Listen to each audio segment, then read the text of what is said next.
I am a foreskin cup. I am not. Yes, you're just you.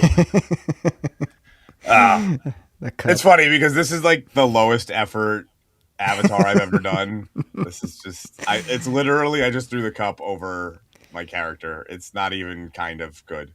But It's it's great. like oh yeah, I'm such a dick. Oh man, but Hmm. yeah, we'll talk about that and whatever else comes Hmm. up as we go along. But today we got Bobby, no Matt.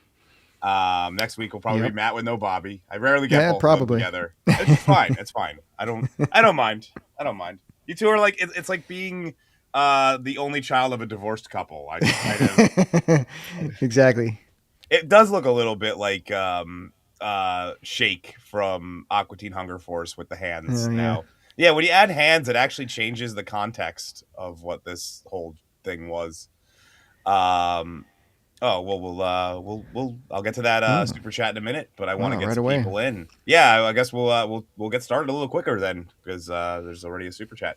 So I'll just say first we'll bring in all of the. Well, actually, first let me say hello to the audience. You threw me off. We don't usually get a super chat that quickly. But I'm gonna bring in all the regulars really quickly all together. So starting with Blue Collar Loser, Roadie, aka Road Unlife Productions, Yay. and Generation Offended, all people who have been here once before. So I'm not going to give them big intros. Yo, How are you hi. guys doing? You're all Yeah. muted, I think. Uh,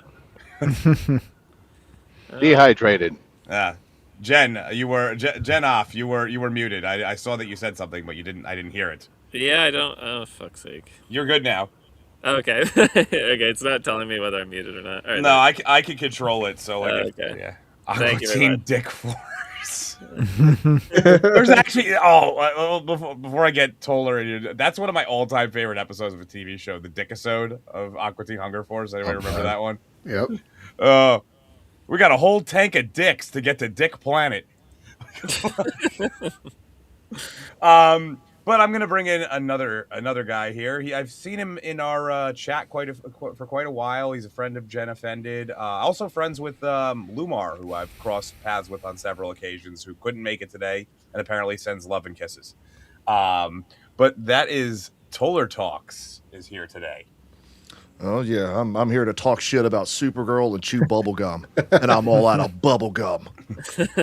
Well, we'll get to other topics too. I just honestly most of the time I just put that topic up there because it's like I know people want it, so let's switch it out. But let me get to this super chat real quick before we start actually talking about anything, and we'll go around the horn, kind of say like how everything's going. From Manny Johnson 8383 for $5. Thank you for the in-depth analysis of the Alien show. That actually applies to several people on this panel. Actually, I enjoyed it more than the show itself. Admittedly, low bar. That was what I was going for. I always set the bar as low as possible.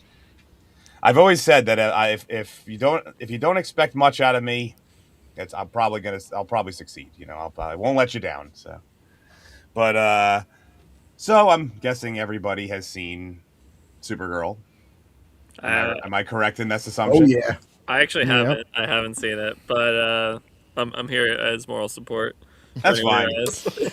I like how Wow. Generation Offended just shows up and he's like, I'm not prepared, but I'm here anyway. Yeah. Second week in a row, he's just like, um.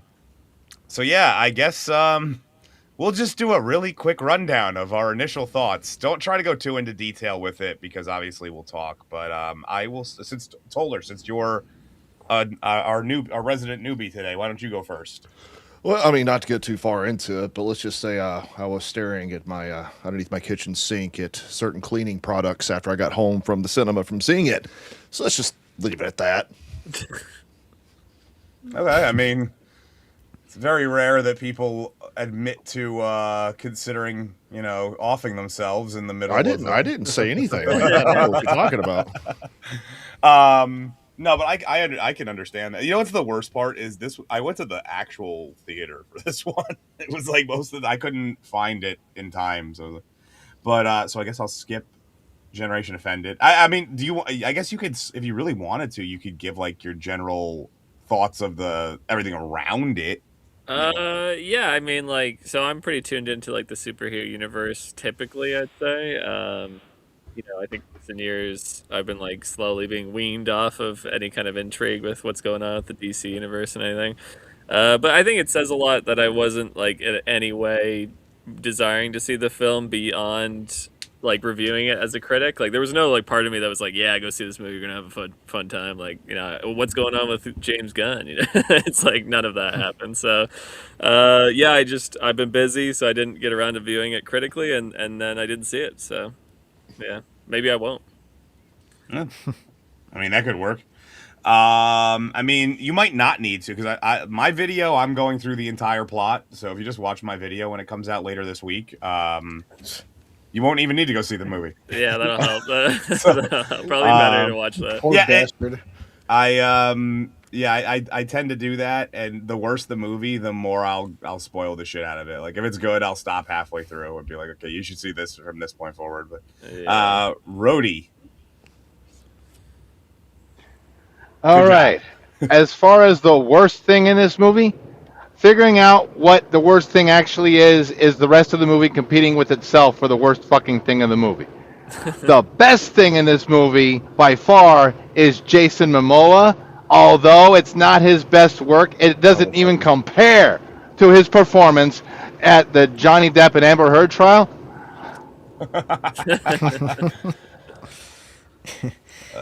But that was the best thing for me, was him. Okay. Well, Whose Chris? side was he on for the Johnny Depp Amber Heard thing? I don't remember. He was on Depp's side. That was so long ago. I don't Yeah, remember he was on shit that about side. it. Okay. I just remember it was must watch TV. That built Rakita Law's career, and then yeah. I mean, just watching the Me Too movement go up in smoke after that was hilarious. Oh yeah. Chris. I stopped liquor store right. I said, listen, give me 5 of these. I brought 5 of these in to liquor and pouring this in my Pepsi Zero. It wasn't enough. Fuck you and your Pepsi Zero.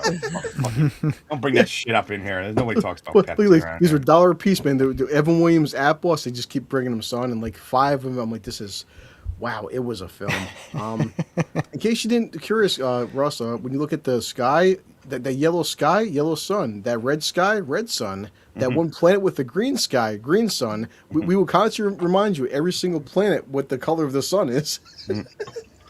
Yes, white light doesn't actually exist in this universe. I didn't even. You know, it's funny. I didn't even really talk about that in the in my script because I was just like, whatever. It's fucking that's. But Bobby. Yeah. Yeah. In preparation for this, I actually sat down and did my due diligence and read Woman of Tomorrow. I feel sorry for you. Yeah, I mean, I thought I would at least go in maybe with a better understanding of the material it was based on, and somehow the movie managed to adapt the book in the worst way possible. Like everything they changed or updated in the film was done worse, which was actually pretty surprising, with maybe the exception of one thing. But it was very painful. It was a painful experience. I actually prefer the book a lot over the movie, and I wasn't a fan of the book. I was about to say you're a fan of Tom King. No, I fucking no, hate no, no, no, not at all.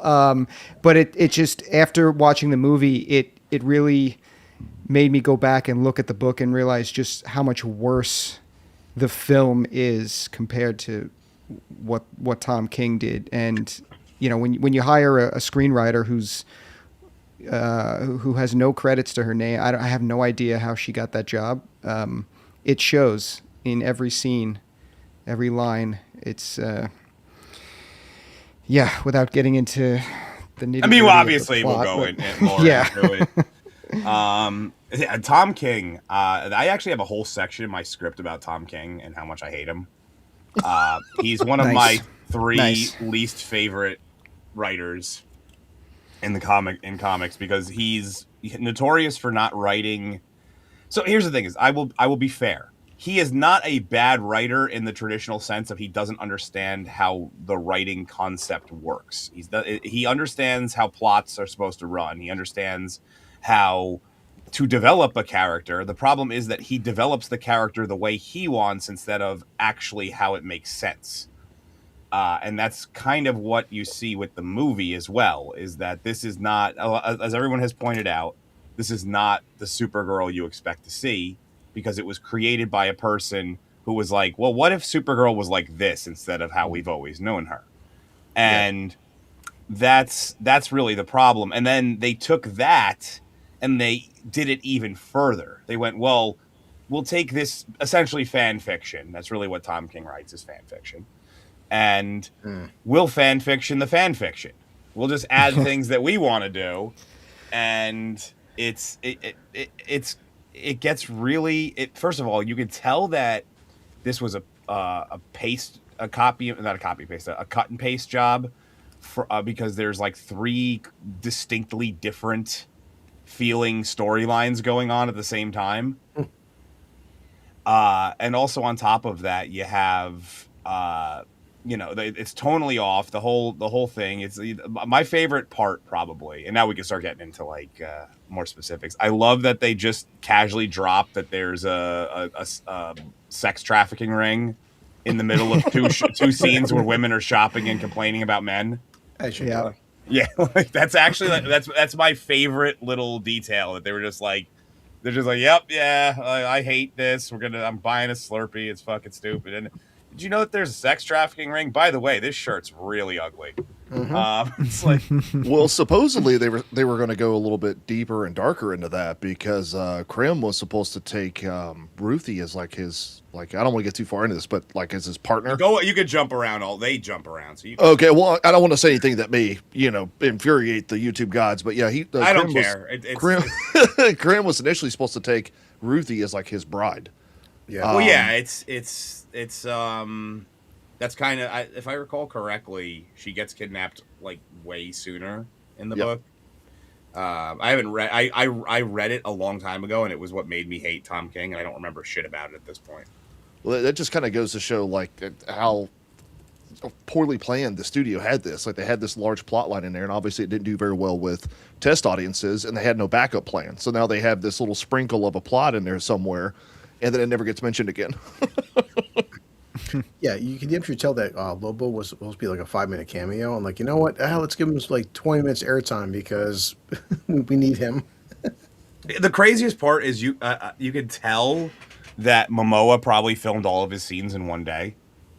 Yeah, because he's the only person who doesn't seem to be checked out. So they must have did all of his stuff pretty quickly. Have you guys seen social media too? Momoa's always a pretty big guy for Samoan, but he's not always like Aquaman ripped. They put him in a fucking bodysuit. Like, come on, guys. So no, I mean, well, here's the thing: is most Samoans are actually like what I like to call fatletic. Yeah, they're like, they don't have definition, but they're fucking built like tanks. That's what I'm saying. Yeah, and he's actually significantly more cut than most Samoans. So yeah, but they also said too. But they have more than bodysuit where he's got abs, because he said he started filming like 2 weeks before production, but they gave him no time to like prepare for this role. Well, to be fair, he just had to be himself. Let's be honest here. In terms of the physique, like he said, for the Aquaman physique, because you can see him out there films like, what was it, Fast 10? He's getting like, he's like 40 pounds heavier in Fast 10 versus Aquaman. You look at him between Aquaman and Aquaman 2, and it's a big difference.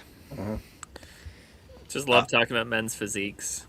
I mean, that's what we're supposed to do, right? We can't talk about the women's physiques. Yeah. Oh, he said, you tell Momoa he loves drinking beer and partying and just fucking eating junk food. He goes, unless I'm being paid, I don't hit the gym. And because I agree. I hate lifting weights. It's like my least favorite activity in the world. I'm like, I don't like picking something up that for no reason. Yeah. Some guys are built like that. I got a friend of mine. He's 6'4" and like 295. The guy can pick up a couch with one hand. He lifts weights like once a year. Some guys just big I don't lift weights. I lift people. That's what I always say. So, but yeah. So I had something. I totally lost it there. Momoa.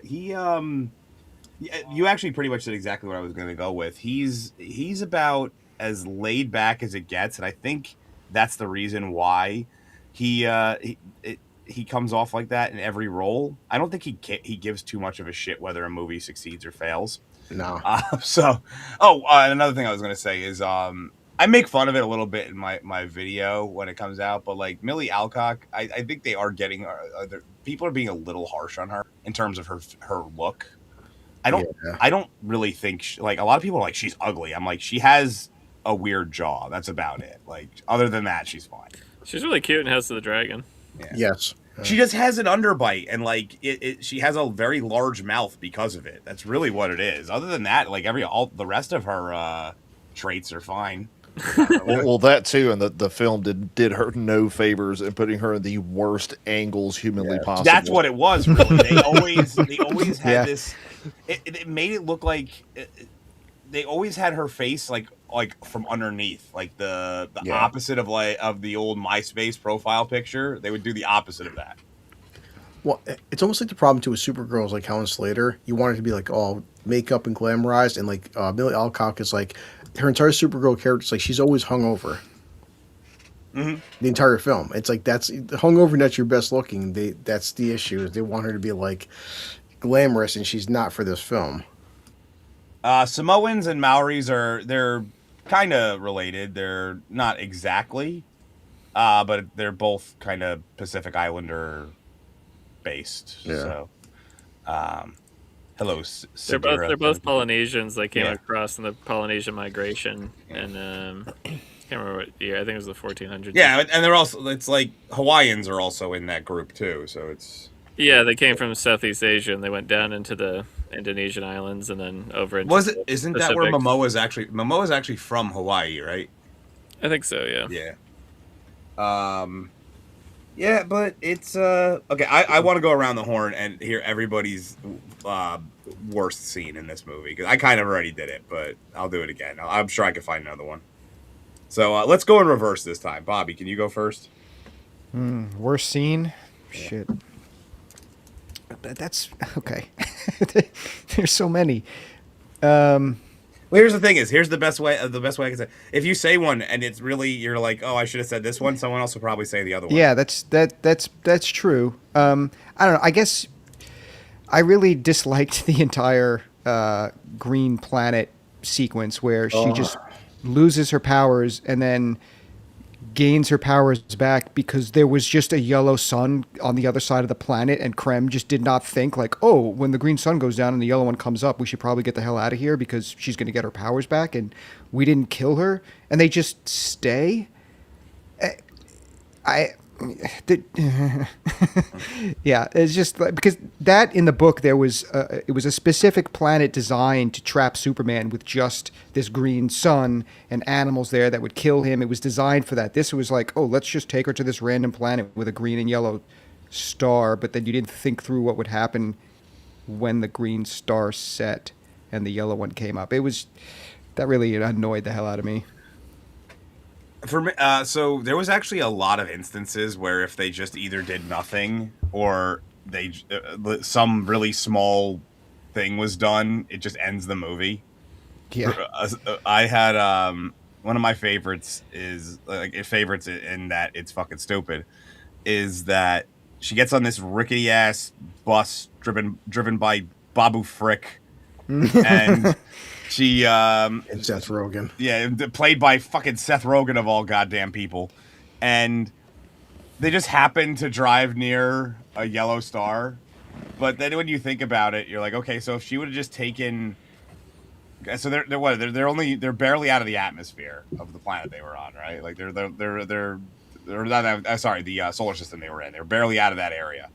And so if she would have just taken Crypto with her, the movie's over. He gets his superpowers back, and the poison doesn't matter. His body just fights it off. Yeah.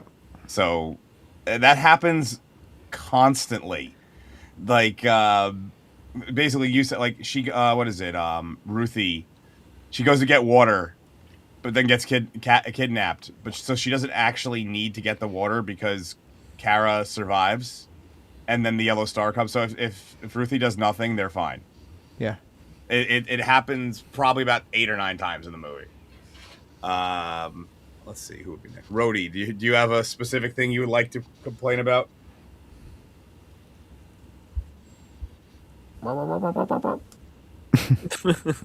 Yes. We'll skip to Toller. Oh, Rhodey's here. Wasn't working. Which is good. To complain about. Uh-oh. Take me God to your help us. leader. Here he goes. Rhodey's out. And Toller. exhales in outer space after that. I always love it's like when Rhodey comes in and out like that. It's like when it's basically like when you have a call that's dropping and you're only hearing parts of it, and you can piece together the rest. You're like, okay, that's probably what he was saying, but you're always wrong. It's like a game of telephone with one person. Toller. Yeah, well, I'll add something to my intro, because I didn't know how long. That's fine. We're just gonna be. Who knows how long we can talk about this? We were allowed to talk, and I'll bring it up now because I have the man bring up a traffic cone. Is that I actually went to a fan screening on Wednesday. So like where you get the poster and all the cool stuff. I counted. I had 9 other people in the theater with me. So I just wanted to point that out for Whoa, 9 other people? Yeah, in quotation marks, fan screening. But the worst scene for me is what starts everything off. And it was the central plot point was Crypto getting shot with that stupid little dart.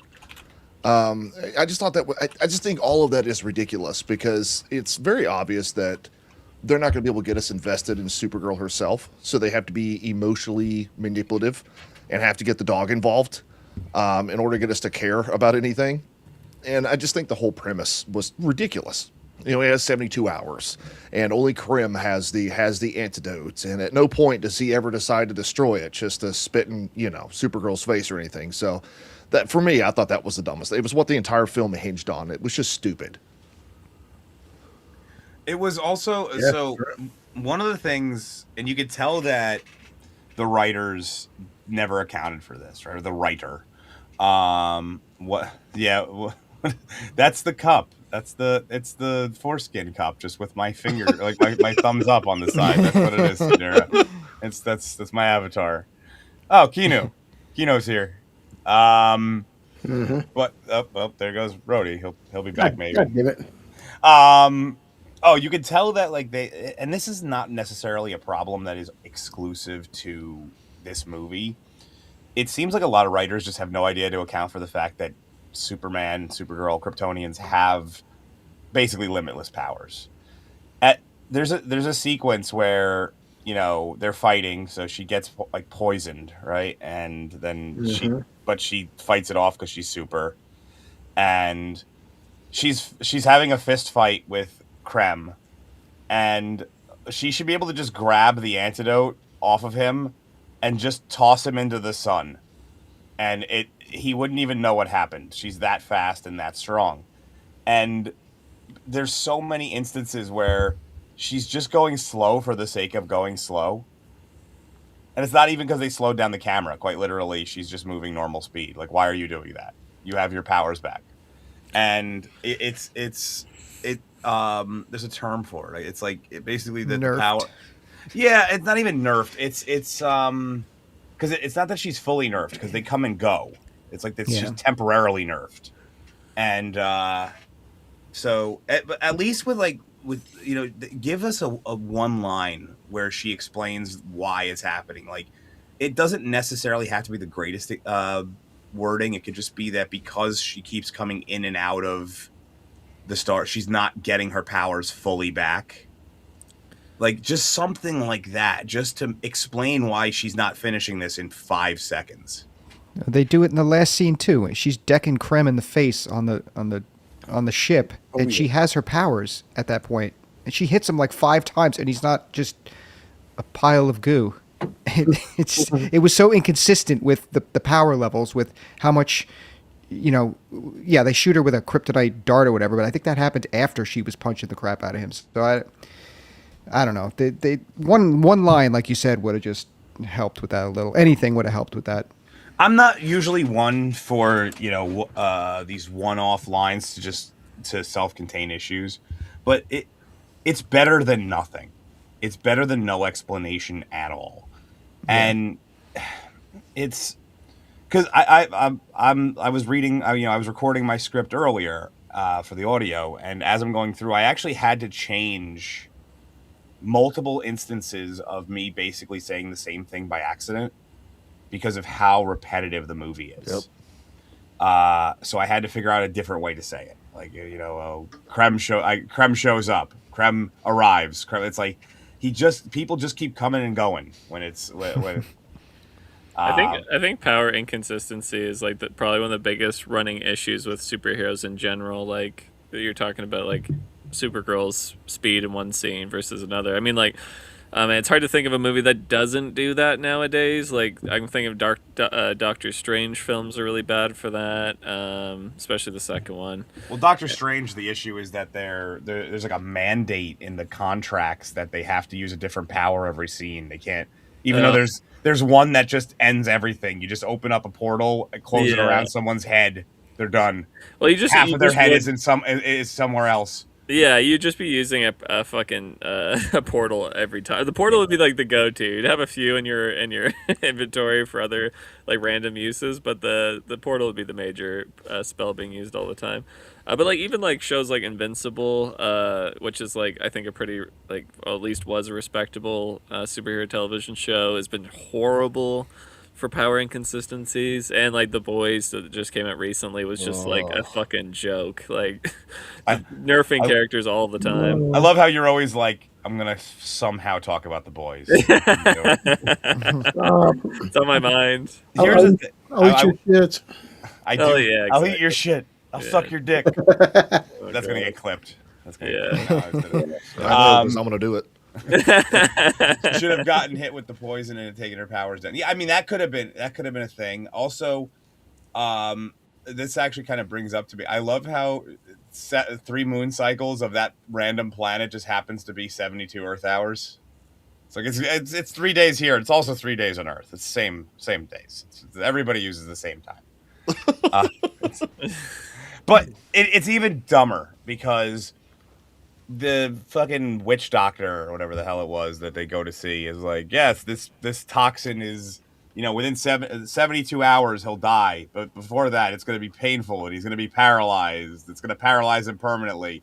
And she gets there with like 8 seconds left, and then she injects him with the antidote, and he just gets up and he's fine. He's just like, yep, here I am. I was fine the whole time. And it's not like that she injects him and then they're on a yellow star planet and like now he's better. He's just a regular dog that just almost was seconds away from death, but he's up, he's eating treats, he's playing ball, he's good to go. Yeah, lazy writing, exactly. Well, everything was just paper thin. I mean, including Krim himself. He was such a paper thin villain. He was just pretty much, hey, I'm an evil guy and I do evil guy stuff, and that's pretty much it. There's nothing to him. Nah, it's a and every time they try, they just keep like shoehorning in more and more like men bad things the whole movie. It's like at first it's like, okay, he's an asshole because he hates dogs, clearly. All right, well, at first he's an asshole because he hates the concept of the nuclear family. And I'm just also here's the thing. I love this. He goes there to collect a sword, right in the beginning, first fucking scene. He's like, hey, I'm here to get this sword. I hear it's really good and really valuable, and I want it. And then they blow up his ship. So, but he's still there. He's not dead. He's fine, actually. He's nowhere near it when they blow it up. And then he just doesn't take the sword. He was told exactly where it is. He doesn't go and get it. The thing he came here for. Doesn't bother. To the point where Ruthie just walks away with it. And then now it's like, okay, well, I'm going to basically capture her. Like, I'm going to follow her around for a while. Not for the sword, because I want to enslave her and have my children. It's like, what? Where the fuck did this come from all of a sudden? It went from, hey, I want a really good sword to, several dozen concubines. Is that too much to ask? Is that? What do you remember where he put the sword after he got a hold of it? Do you remember in like a storage locker. No, it's in the shitter. The guy's taking a piss. Oh, the guy's taking a piss, and it's up on the wall. Yeah, wasn't in a bucket that him on a spaceship.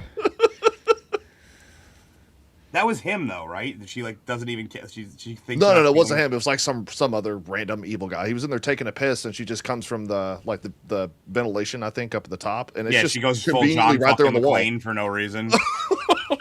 She leaves the side of the super-powered mercenary that she just broke out of prison. How the fuck did he even get there? How did they Does the capture plot lead him? to? No, I think he has like a throwaway line about I think it was like part of his plan to get captured or something. I don't even remember. I forgot it like as soon as I saw it. Yeah, that's about right. Anyone else have anything else we could talk about? I hate this fucking movie.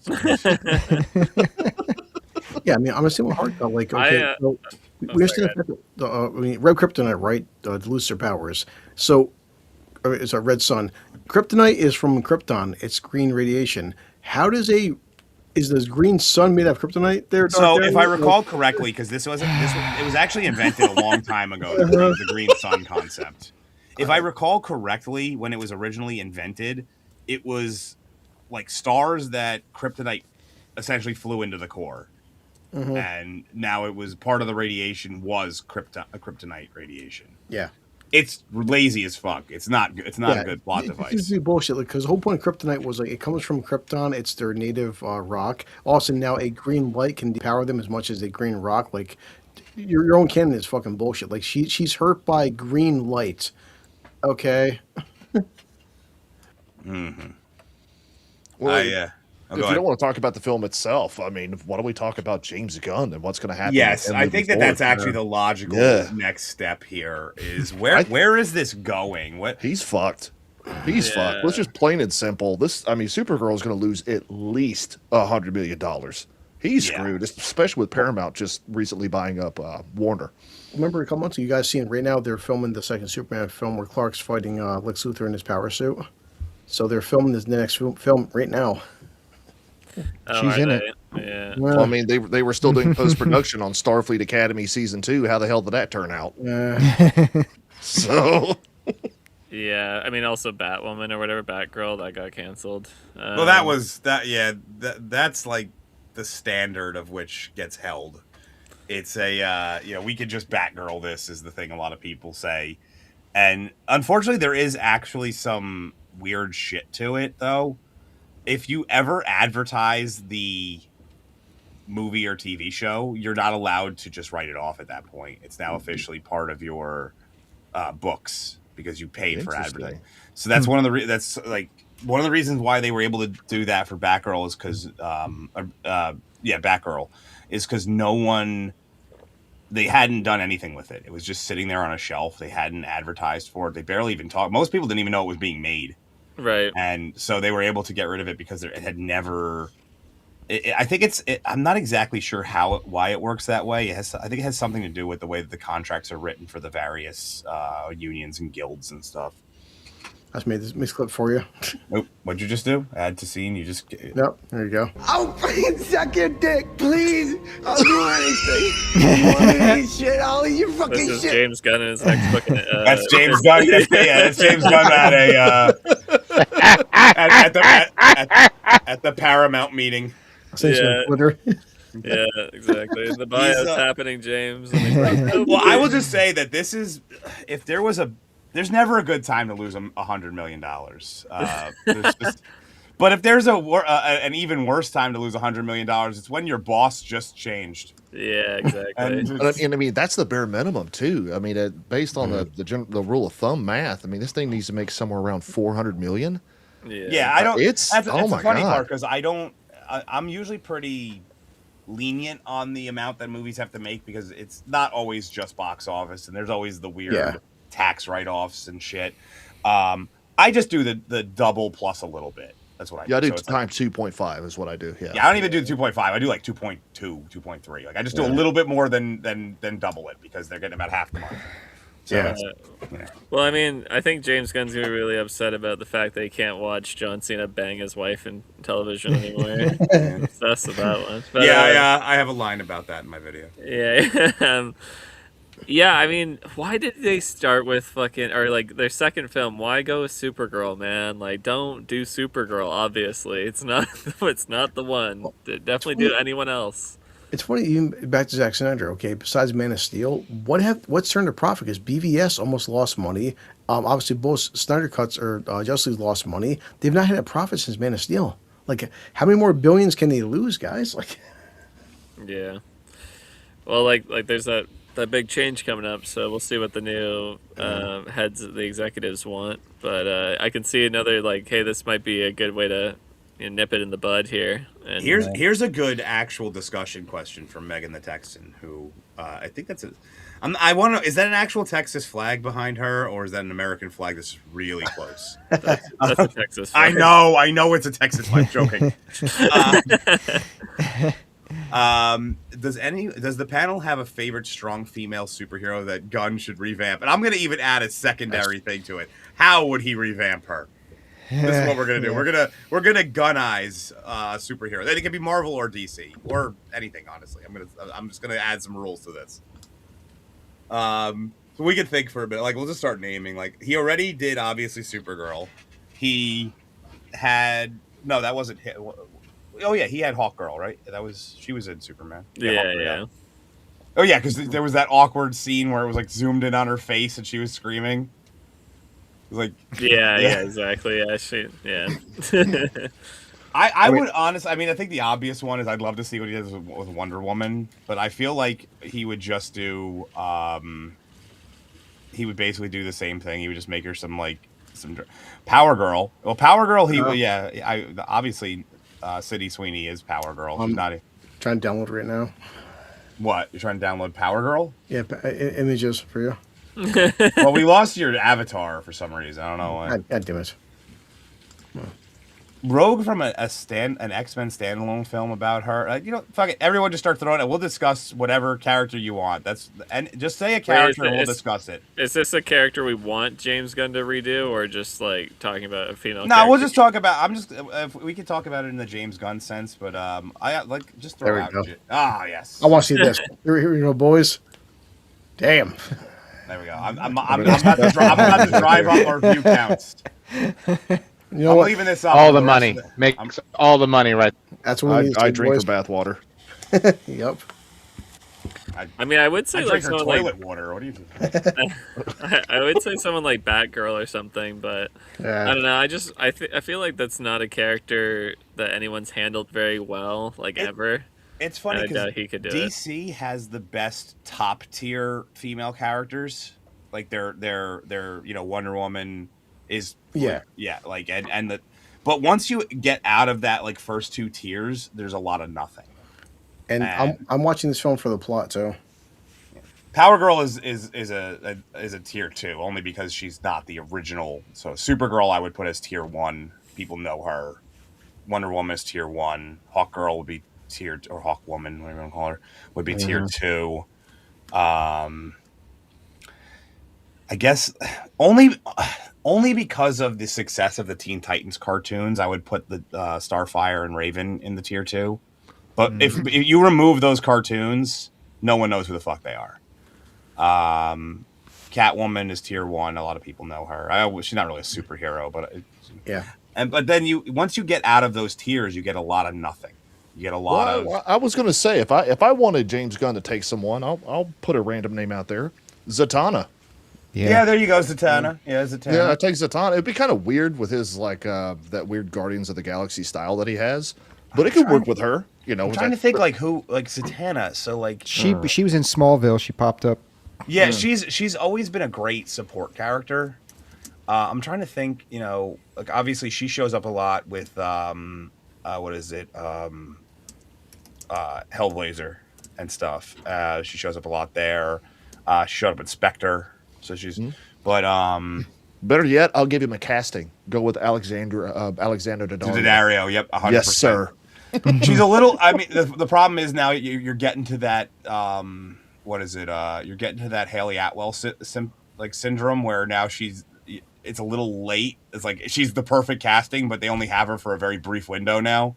I'm okay with that. Yeah, Dark Hour. I'm completely okay with that. Stop crushing my dreams. She has a great clip I saw once where she was looking right. It was on a phone. She's like, "I know what you're all looking up right now. Stop it." I was like, "How'd she know?" She knows.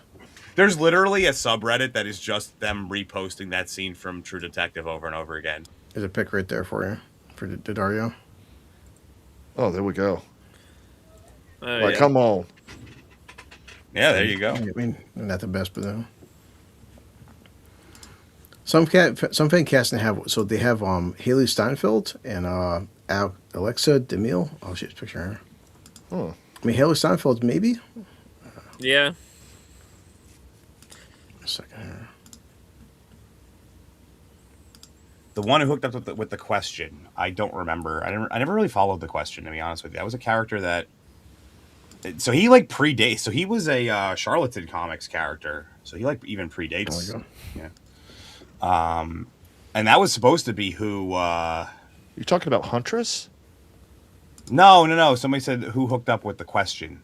Yeah, well, I think I was answering that. Answering the question is, I think it was Huntress. Oh, that's a. What'd you just? Okay. Oh, is that the same? No, it's different. So this shows Haley Steinfeld, Emmy Rossum. I don't know.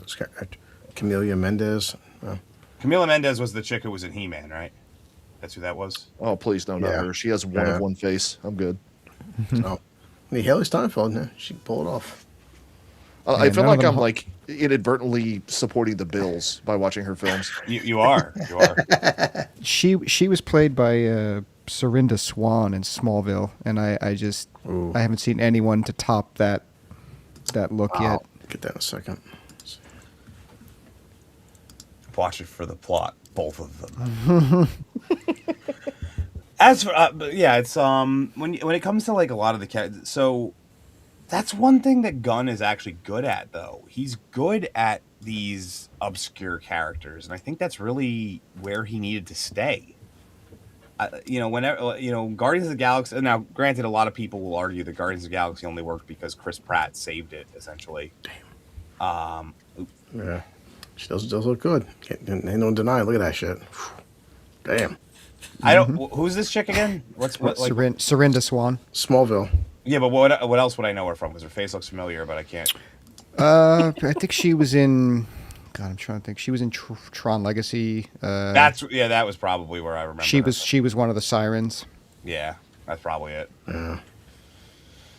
I mean, we could just thirst trap. Thirst here for the whole time and sit here and just grab a couple of beers for this. Oh yeah.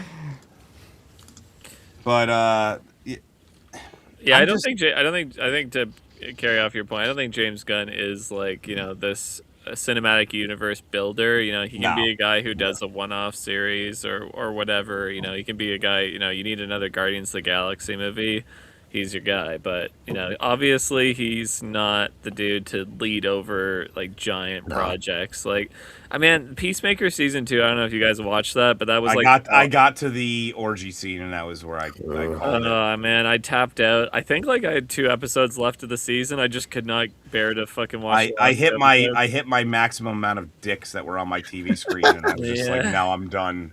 I have a very strict dick limit on my TV screen. Well, the retardation of the plot. I mean, like I don't know if you guys have seen the plot. Yes. Ends up. Yeah, well, fucking John Cena, Peacemaker ends up going to an alternate universe, and they fucking say that it's like, it's great, white picket fences, there's no crime, everything's fucking awesome, he loves it there, and the reason it's great is because Nazis won World War II and made I have heard that. Yeah. By the way, Marigold Lee, this is it's the Supergirl drink cup. Just with arms. Yeah. It really it emphasizes how. And that's AMC, because I went to Regal. Regal did have that's AMC only buckets. AMC. Well, that's the thing is, I said this the other day. I was on George the Giant Slayer's channel. I said this the other day. It's that this is some sort of weird. We're in a weird period where movies' success and failure is based on the popcorn. This was AMC. It's not Regal. So. Yeah, there you go. Yeah. So, yeah. There you go. Do you use that often?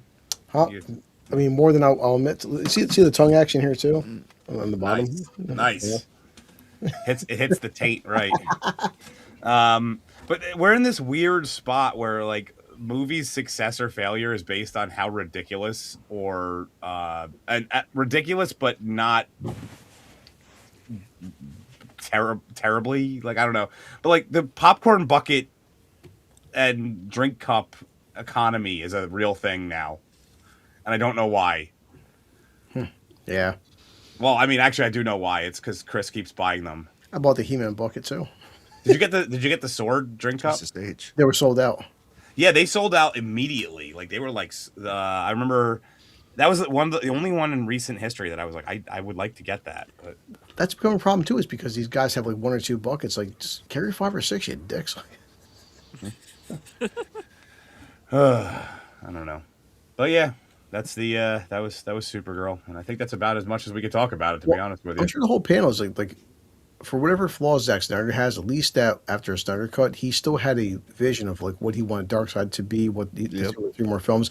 He still had a plan going forward. What he wanted the third Wonder Woman film to be, the third Aquaman film, the second Flash film. They didn't pan out, but like he at least knew where he wanted to end up at. Like versus James Gunn, dude, what are you doing? so James Gunn. First of all, I think Jenoff, you hit the nail on the head. It's his style of filmmaking is very much stuck in a bygone era. It's like 15 years past its shelf date. It's the sophomoric humor, and you could tell that he was a Tromaville guy. Like that was where he cut his teeth. Was it with the Troma films? And because it permeates everything he does. There's no scene that can be taken seriously. There's no everything has to be a potty joke or you know, like quite literally when she wakes up and then she's still drunk and then she goes and stumbles into the bathroom and starts pissing and leaves the door wide open. It was a moment where I'm sitting there in the theater and I'm like, I would have probably thought this was funny when I was like 18. And then I think about it, I'm like, and that's really when that kind of humor was really big. When I was like 18 to 22. So you're talking, early, like the 2000s era. That was like really big for that time frame. Now I just don't feel, I feel like it's had its time and it's gone. It's up for debate that people wonder like the 90s kind of cynical like potty humor that recently Superman 1978 came out, and why are people still watching a film that's 50 years old? People kind of miss the hopeful, brightful looking up to Superman instead of being this whole dour depression Superman. Well, I think nobody in Hollywood really knows how to write Superman because they are all cynical bastards. Nobody really can write hopeful anymore. When was the last movie that you watched and you felt good about your life? I mean, the last Superman film wasn't great, but it definitely was hopeful. Yeah, I agree. I just think that it got ruined by, once again, just misplaced humor and a lot of things. It had a lot of problems, but like for the most part, a lot of, and I think it's that most of the screenwriters that are out there now are just they're people who were, first of all, they probably needed to be punched in the face, and they never were. That's a huge problem. That's actually a societal problem. That goes further than Hollywood. That's just everyone needs to be punched in the face. I'm gonna punch everyone in the face. Because people who've had no adversity, like as people said, like Tolkien made Lord of the Rings so fantastic because he dealt with a life of hardships and adversity. Now, remember, my hardest adversity is I went to Starbucks and someone misgendered me. Well, yeah, it's kind of like that. So it's very much that we're seeing the repercussions, the long-term repercussions of a generation who all got trophies and weren't told that they couldn't go to the next grade level in school, and were accepted to college with no SATs and shit. So we're seeing that. It's that we have a bunch of people who are on paper, they're supposed to be like these adults with these credentials, but they're really just children, and they write like children. Yep. And so I've actually, It's funny. I've been writing what has now turned into. It originally started out as a book, and then it's turned into a tabletop role play. It's like that's how these things happen. Dear God.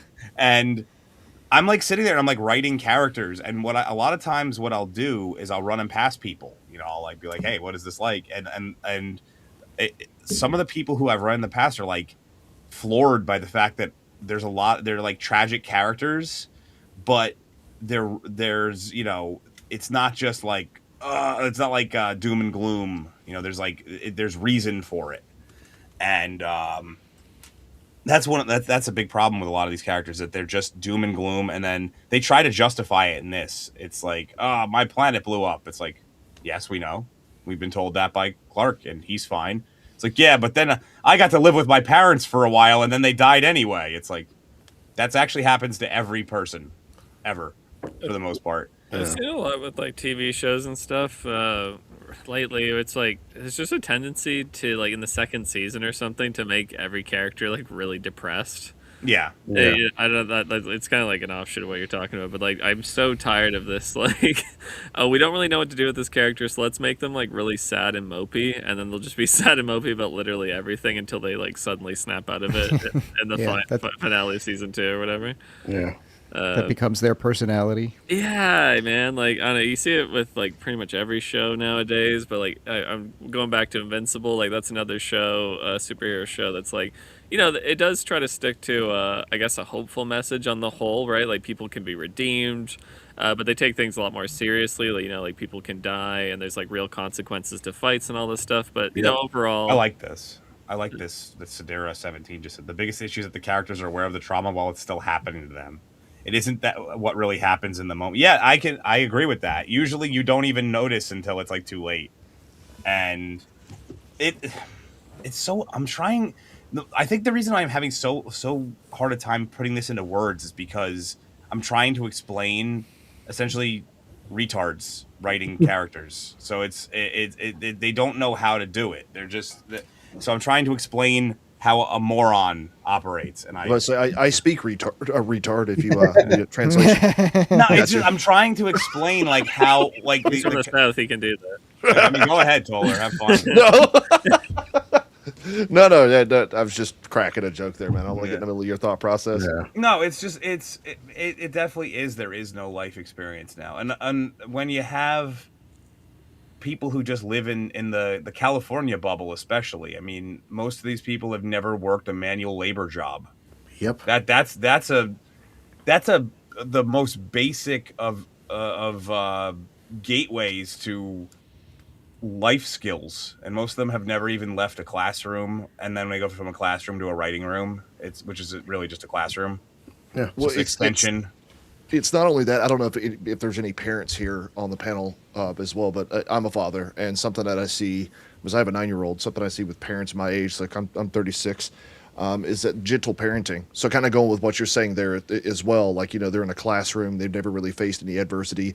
They didn't do that either as children because there was gentle parenting. They were never told no growing up. So they grow up, very privileged and thinking the world owes them something and they're entitled, and that translates into their writing too. I wish. I'm not gonna lie. I wish that I was less like. I mean, I wasn't gentle parented as a kid, but I almost wish that they were harder on me. Like I no joke. I say to this day, I mean, I wish that I'm bringing up punched in the face. I wish I got punched in the face way sooner in life. I wouldn't have. I think I would have been more rounded. I would have been more like well rounded as a human being if I was like. Well, no, it's like I realized later in life that like it wasn't that big of a deal. It's like, I'm Southern, brother. I had everything short of the Stone Cold Stunner put on me when I was a kid. I mean, not the same to get, I guess, too political what Toller said. They showed, like, my son's 19, he's going to college. I was like, what do you want to do, buddy? Dad, I want to be a teacher. Teacher, awesome, respectable. I love you, want to be a teacher. Also, 19, between 12 and 19, why should you become a teacher for when you can become a TikToker? You can become a Twitch streamer. The OnlyFans chick. They've shown in studies that, like, the number one thing that kids now between grade school and high school, what they want to be is a quote-unquote influencer. I mean, why be a farmer, a carpenter, a blue-collar worker? Like, that's why I put that blue-collar loser. Why work 40 hours a week when I can just wake up, scratch my fucking balls, hop on fucking Twitch and play Fortnite all day and make $200,000 a month? I mean, that sounds pretty good. Sign me up. Exactly. But Especially the ball scratching part. yeah, exactly. Because remember, Mr. B said on Joe Rogan, hey, remember, drop out of college, drop out of high school. Anybody can do what I do. Anybody like me. In fairness, most people don't need college. I will throw this out. That's in and of itself like a scam. Oh yeah, I mean, because remember, people doing open heart surgery, you definitely don't need any kind of college to like. No, I didn't. I said most people. I know. We don't mean we're saying. Obviously, there's still professions that require college. I didn't say everybody. But then again, do we really? Come on, WebMD. We'll figure this shit out. I got a steak knife and some vodka. We're gonna figure this shit out.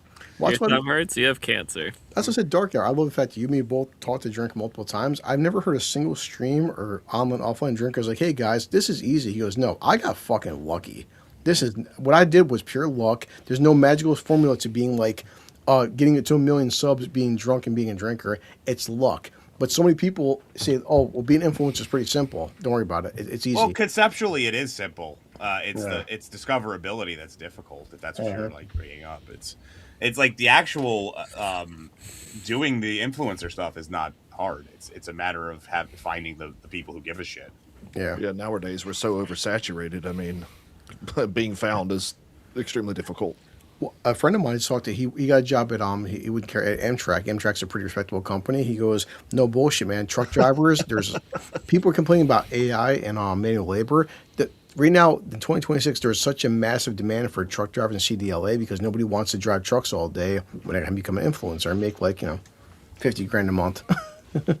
Speaking of trucks, yeah, I'm not even sure What? Brody's here. I'm still here. My signal is in and out, so I'm just shutting up and chiming in when I can. Well, trucks were brought up, so I feel like you need to talk about trucks. Trucks. I don't know. I want to do a quick shout out to Elena there. I saw that you put her comment up yeah, there. I try to highlight comments when I can. Like obviously sometimes they're not relevant to what we're talking about at the time. This is not Z3PO, by the way. Hi, Elena. Not human cyborg relations. Jen off. I feel like we've been, this is another week, another time that I kind of told you that you could talk about House of the Dragon, and we haven't gotten to it yet. So I'm gonna try. What I'm gonna do is I'm gonna put a bookmark in this topic and let you guys talk about your House of the Dragon for a little bit, while I go get a glass of water because I'm gonna water. Yeah. God damn. Yeah. Well, I mean, who else? It is. I just want to point out the reason why I need water is it's fucking hot. Yeah, it is fucking hot. I'm drinking whiskey. Don't worry. Fucking grow up. Don't get totally started talking about the heat, man. No, I've been running the truck this whole goddamn time because it's 105 where I'm at right now outside the truck. Yeah, it's a bad heat wave here too. Americans do. Well, who else has seen House of the Dragon besides me and Toller? Oh, I'm watching my cousin. She's a massive book nerd. Okay, nice. Well, I don't know. The newest episode, season 3, episode 2. Toller, what were your thoughts? Oh, dude, I called it during our podcast episode. You did? You called it? Yeah. I was like, I swear to God, that they fish Jace's body out of that goddamn ocean, I'm gonna lose it. And then the first 15 seconds, what happens? I was actually thinking that the entire time I was watching. It's like Toller said it's gonna happen. Yeah, Blue Collar. Like I think you said your cousin or whoever's a big fan of the books. Yeah. So am I. So yeah, when I do my critique of it, mine's a little different. What we do told is like for season 2, we sit there, we get a pizza, we would binge the entire season, both share a fucking bottle. Like I had a whole bottle of vodka, she had a bottle of wine, and just binge all in, just do a drunken review. And yeah, she's up and down with this show because she's a massive book nerd, so she has mixed feelings about it. Well, tell your cousin that you talked to a guy on a live stream that says Nettles should be in the show, and it's a goddamn sin that she's not. Make sure to write that down and tell that to your cousin. One thing I will say, criticism aside, I mean, you guys have seen it too. HBO, to their credit though, like especially season 2, the fucking dragon CGI, people need to take lessons because the CGI for the dragons is fantastic. Absolutely not. Yeah. I will disagree with you there. Really? Well, here's why I'll disagree. The CGI is great. What you said is 100% correct. However, in order to put all that money into the dragons, they had to cut down by 2 episodes, and they're cutting out a lot of the story. Like, for instance, the Battle of the Burning Mill doesn't happen because they didn't have the budget. Sunday's episode, the fish feed, we don't get to see that either because they didn't have the budget for that fight. So yeah, it looks great, but at what cost? Oh no, that's what I'm saying like the Apparently, too much of a cost. What's it, remember the whole scene with Rainier looking at the big dragon there to when he looks at her and he's looking down, it's like there's so much detail, like even like the with the Vagar, like all the rips in his wings and stuff, and the way his flesh is sagging, like they put so much effort into CGI. It sacrificed the storyline, but like, well, I think I'm in the middle a little bit here because I think I don't mind if they skip a few battles. Like they do that in the Game of Thrones show anyway. Like that happened quite a bit in the original show, and the show is still great. But it's the writing that's fucking killing me here. Like, and still some of the action scenes are. I don't know. This last episode, like it's not even Game of Thrones anymore. Like Rhaenyra and Daemon storm King's Landing by themselves, and Daemon's like cutting down guys one after the other because they're all running at him with their fucking swords and like barely drawn, and they're like just One like at- fucking one at a swing at time. me. Yeah, one at a time, please, and then and then of chivalry. course. Then of course they get surrounded by like 50 guys, and then they just saved at the last second, and like because Game of Thrones made it very clear, and Martin's made it very clear that he punishes stupid characters. It completely destroys like my immersion here because Daemon and Rhaenyra are making decisions that should have, but like if anyone had a crossbow, they would have been dead. But because everyone ran at Daemon one at a time, he survives, and like just by luck and all this stuff, and it just didn't feel very Game of Thrones to me anymore. It felt like a kind of a cheesy action show all of a sudden, like a very merry fantasy. Yeah. I mean, so far I'm at that House of Dragon season 1 because of Patty Constantine is fucking fantastic. But like season 2, every episode I'm almost like, oh god, I'm trying. I Here. checked out halfway through season 2. I just got bored. Oh, Yeah. dude, I want to strangle showrunner Ryan Condal for what he did to my boy Damon. Oh yeah. I want to go shit in his mailbox. It made me so angry. And the shame is in Matt Smith for when he's in it. Matt Smith is trying his ass off. Oh, dude, he's so good. Yes. A lot of them are good. Like most of the actors in the I don't think there's an actor in the show that's doing a bad job necessarily. Yeah. Raina, her actress. Raina? Raina. The daughter. Fucking Damon's retard with sheep stealer. yeah, I mean, I don't know. I like they don't really give her much to do. I don't think it's the acting or the action or the fucking. It's just the writing. It's just this is a Game of Thrones, and like because the showrunner has gone completely off the rails and is ignoring Martin. Like of course it's gonna like degrade in quality. Like you essentially have a genius who made this universe work in the first place, and then you hand it off to a bunch of fucking idiots who don't know how to do it. I need the logistics on how one would shit in a mailbox. Well, I'm 6'8", so I just have to bend over. My asshole's pretty much already there. That's how drunk you are. Yeah. 6'8". It's scary because just like see Game of Thrones. My kid recently said, "Dad, how is it? What would you recommend watching Game of Thrones?" Yes, buddy, the first 4 seasons, maybe some of 5, but like I said, House of Dragon season 1 was fantastic. Don't watch season 2 and 3. Done with George R.R. Martin. Been reading him since 1975. Don't worry, it's actually really easy to be done with him because he stopped writing. Yeah, exactly. Yeah, Martin has many failures, but yeah. And Stupenzo, who even within this comment, historically very lenient on bad movies. Even he thinks Supergirl sucked big time. Yeah, Historically, he'll listen to the argument at minimum. yeah. Yeah, even Variety's not giving it a pass anymore. Fucking Grace Randolph didn't give it a pass. Come on, that's like that. I don't know what, but Angry Joe though, he died on that hill. He just like he climbed up the hill. He was like, "We're all gonna fight, right?" And there was nobody else there except the voices in his head. Remember, Angry Joe said on rewatch the Supergirl season second rewatch, it's terrible. Then what are you flipping out about, son?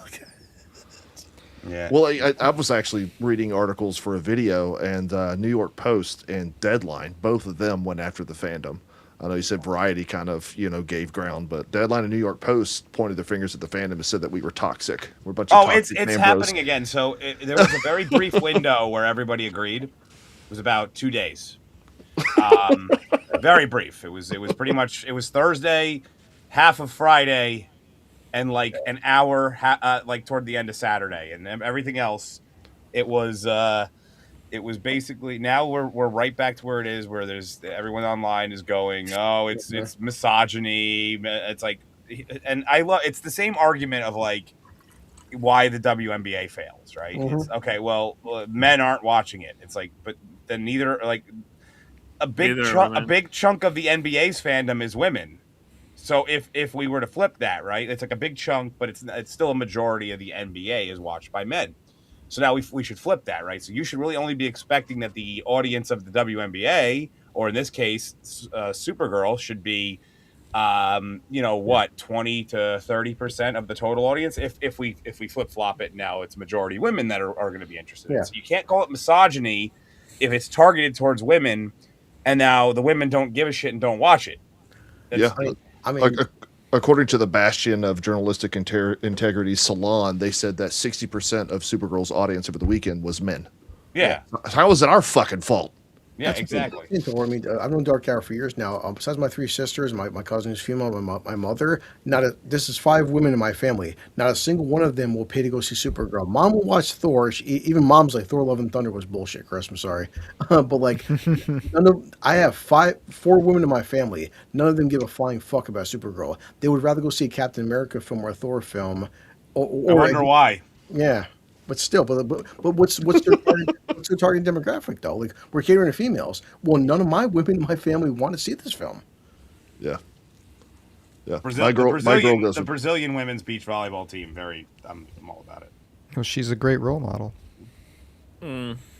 I mean, it's even happening in House of the Dragon. Like, I think I brought it up on the podcast last time, Dark Hour. But me and Tully were talking about it. It's like there's a really like anti-man sentiment throughout the show now, and it's like, what the fuck is happening? Like, why are we doing? Well, if women could rule the world, it would be great. Ironically enough, did you know that more wars are started when women were in power in kingdoms?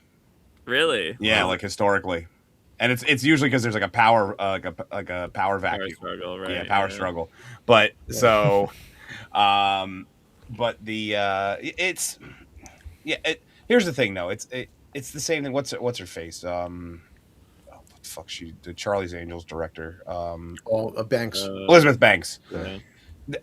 You never have to look any further than when that happened. When it's not for you. Don't come watch it. And then like, oh, why didn't anybody watch it? It's like you can't say that as something isn't. You can't blame not the target demographic for not watching something. Yeah. Well, I mean, on top of my sister, she had my second nephew at 42. She has 2 sons, so both my nephews. And she's like, I don't want to sit down and watch a film with my sons where the fucking film is shitting on my kids. I want to watch a hopeful film where they're prioritizing. And listen, she loved He-Man for its flaws versus like say Supergirl. Because she's like, I'm not taking my boys to see a film where they're telling them how stupid and awful they are. Yeah, my girl goes with me to all the films that I watch, and she's very much the polar opposite of me. I'm very libertarian, pretty staunch, and she's on the left. And she and I were having that conversation similar to what you've just talked about there, Blue Collar, is that we both feel bad for these young boys growing up because it's like, who the fuck do they have to look up to? In the media, films and shows, they're pretty much told they're shit, while girls are elevated, and it's like, my God, no wonder we're raising weak men now. Yeah, I mean, even He-Man, the Kevin Smith He-Man. My prior girlfriend, she didn't grow up in He-Man. She's 30 years old, but she's like, Chris, when I watch a He-Man show, I'm expecting to watch He-Man. She's like, why is this the Tila show? She's like, this show killed He-Man the second episode. Then she's like, I don't want to watch this shit. I want to see He-Man in a He-Man show. That's why I'm watching it for with you. Mm-hmm. Yeah, the new movie did a pretty good job of that, to be fair. Oh. That movie was more divisive than it should have been, in my opinion. I thought it was actually pretty damn good, and then I didn't like it. You didn't like it? Oh, really? Why not? No. Which, I mean, I do understand the criticisms, but I do think that people also, like Dark Hour said, that the term also woke, it's beginning kind of overplayed too. Well, yeah. I think the traditional concept of woke is it's dying down. Yeah. I'm not gonna say it's dead. I'm not gonna say it, but it has definitely. Cartman, woke is dead. No, I'm not gonna say that. But it's definitely it takes long breaks now. Yeah. Where it didn't. It was constant beating over the head with it every day of your life for like 5, 6, 7 years. Yeah. And then then there's always, you can always see these like points in media where it slows down a lot. Like one of the ones that really slowed it down was The Acolyte, because people are like, okay, this Yeah. clearly didn't work. And then they retreat, they back up. It's like it's like the ants going back into the anthill. Okay, shits, we got to go in here, we got to protect. And then the whatever it is, the fucking whatever, leaves, and okay, we'll go back out. We're gonna try and gather up all the shit again, and it's like that. I think what we could say is that it's just past its pinnacle. Like they've peaked. Like you're not gonna see like a lineup like you did back in like post Endgame, where every movie's like a feminist icon and they're shitting on. Like you're still gonna get them because those people still exist in Hollywood. It'll take a while to get them out. I mean, those movies always existed. It just they didn't exist at the clip that they were, and they were their own thing. The problem was that they tried to put it into everything. Especially things that it didn't make sense in. Star Wars, Marvel, it was like... Yeah. Yeah, well, it's just the money ran out. You got to, like, at some point, look at the box office and be like, okay, we got to change something here. What's the difference? Disney's been doing this for, 15 years? I mean, I don't think it's ever going to end. I agree that the pinnacle, the worst it's ever been, has come and gone, but I think we've still got another 5-10 years of this bullshit. Well, essentially, you gotta what has to actually happen is you have to gut all the people that were hired during like the Me Too era, and like the people because this goes pretty deep beyond just what's going on the screen, right? You have like HR and all those other different departments. So getting rid of like all these people at the ground up, like that's difficult to do, and of course Disney's going to be the last like giant to fall, right? Because they got the. I'm not sure. I think Amazon will last. Yeah, I'm with Dark Hour on that one. Yeah, Amazon. I'm not sure. Rhodey's back. I feel like Amazon started a bit later, so Amazon also has a lot more to fall back on. So yeah, they're not Disney, other than their theme parks. Really, their majority of their money comes from their movies and the toys that the merchandising off of the movies. Yeah. Well, we talked about this a couple podcasts ago, because I'm a big theme park goer. I go to Orlando 4 or 5 times a year. Yeah. And Disney's even suffering in that regard. I'm a Universal annual pass holder, and with Epic Universe down there, Universal's kicking the shit out of Disney. So they're losing money there too. Well, Disney was already just way too expensive for a family to go to. But not to mention, Dark Hour, like Toller said, they showed this different stats there. When kids still want to see Darth Vader, they don't give a fuck about Rey. They just don't. It's like, brother, yes. Do you want to compare Han Solo to Finn? So here's the thing is, so I mean, obviously we're going all over the goddamn place with this, which is fine. I like that, but the I like it, but I don't like it. I love this kind of talk. This is how my brain fucking works anyway. I think we're offline right now. Oh yeah, it's a good thing that I ended the podcast, right? Talk about all that we could talk about our balls now. We could just be like, hey, look. No, but in all seriousness though, the Rey, when Force Awakens first came, there was a little bit of there was some kids that were like girls who were interested in it. It wasn't until like after the whole thing it died off. And Finn, I mean, they still could have recovered. It was really the Last Jedi. That was what killed any momentum they could have had. Yep. But I remember that Halloween after it came out, there was several families that had like young girl, like not super young, not like where they didn't pick the costume themselves. But like young, but old enough to have picked it, and there was several Reys. Then going forward after that, it never happened again. So they effectively killed it themselves. And what's crazy is that Disney did have the formula. I'll die on the hill that a Rogue One was actually a really good film. Oh, really? I enjoyed Rogue One. I don't know if it was really good, but it was enjoyable. Toller and I have different opinions. Well, no. You know me, though. I'm a Darth Vader fanboy, so that last 10 minutes bumps the film up for me. The only problem I have with that last 10 minutes is that it doesn't make any fucking sense with the rest. I don't give a shit. He just blows his wad right there for the rest of the. I don't care for the remaining 3.5 years of within that in universe time. He's just half dead the whole time. That's why he's just super tired when he fights Obi-Wan, who is also very tired, just very tired. You mentioned Amazon, right? So Amazon obviously shit like Rings of Power. But then, okay, August 12th, Reacher season 4, and also Terminal List is coming back out. Terminal List, The Dark Wolf was fucking fantastic, and I thought Reacher season 3 was actually really good. So like Amazon, there's it's for every boys finale, then they make season 3 Reacher where he's fighting a 7. I guarantee you, in the next season, Reacher's gonna be yelling, "I'll suck your dick." Yeah. They still have some like remember the Tick. The Tick was funny as hell. The Amazon Tick. Yeah. Oh yeah. Oh yeah. Honestly, when the biggest problem with a lot of these shows, the good ones, is that they. I mean, it's all shows, but there's so much time between seasons. Yeah, oh, the Lord. 2-year thing. Well, that's Going what's back happening. House of the Dragon. Yeah. Yep. Like, who the fuck are these characters again? Especially when you have like a show like House of the Dragon, it's like fucking the cast is humongous, and there's so many different like plot lines going on. Piping cynic can jack off with 15 minutes of film. There's so many things wrong with this statement. I'm not really sure where to start. First of all, there's the grammar is horrible. It would be you could jack off to 15 minutes of film, No, I because think with you 15 minutes of film would imply that you were using the film to jack off. Yeah. But then that's not measured in time. That's measured in length of film and width of film. There's so many things wrong with this statement. You're just crushing all kinds of people's dreams tonight, man. Yeah, I mean,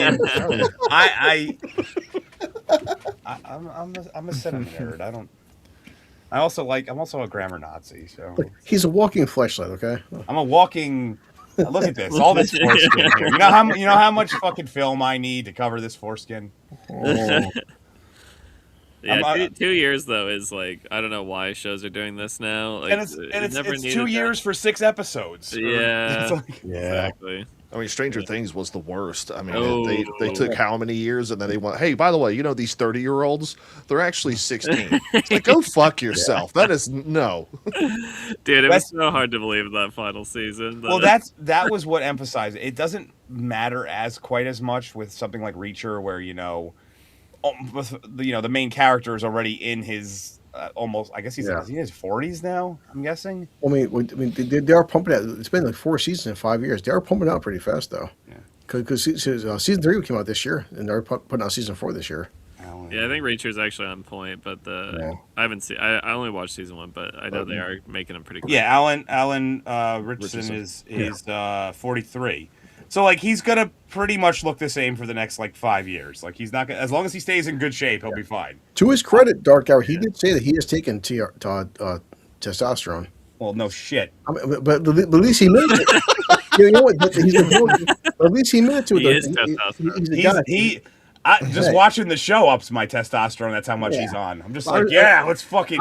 I respect the fact he's a guy. I'm in my fucking 40s. This ain't natural. He's like, I'm taking shit to get this big. I'm like, you know what? Good on you for at least admitting to it, son. Because how many guys are like, I'm 56 years old, bigger than The Rock. Right. I've fought many a guy on testosterone. It's not fun. Mm-hmm. It's not fun at all. Oh, the humanity.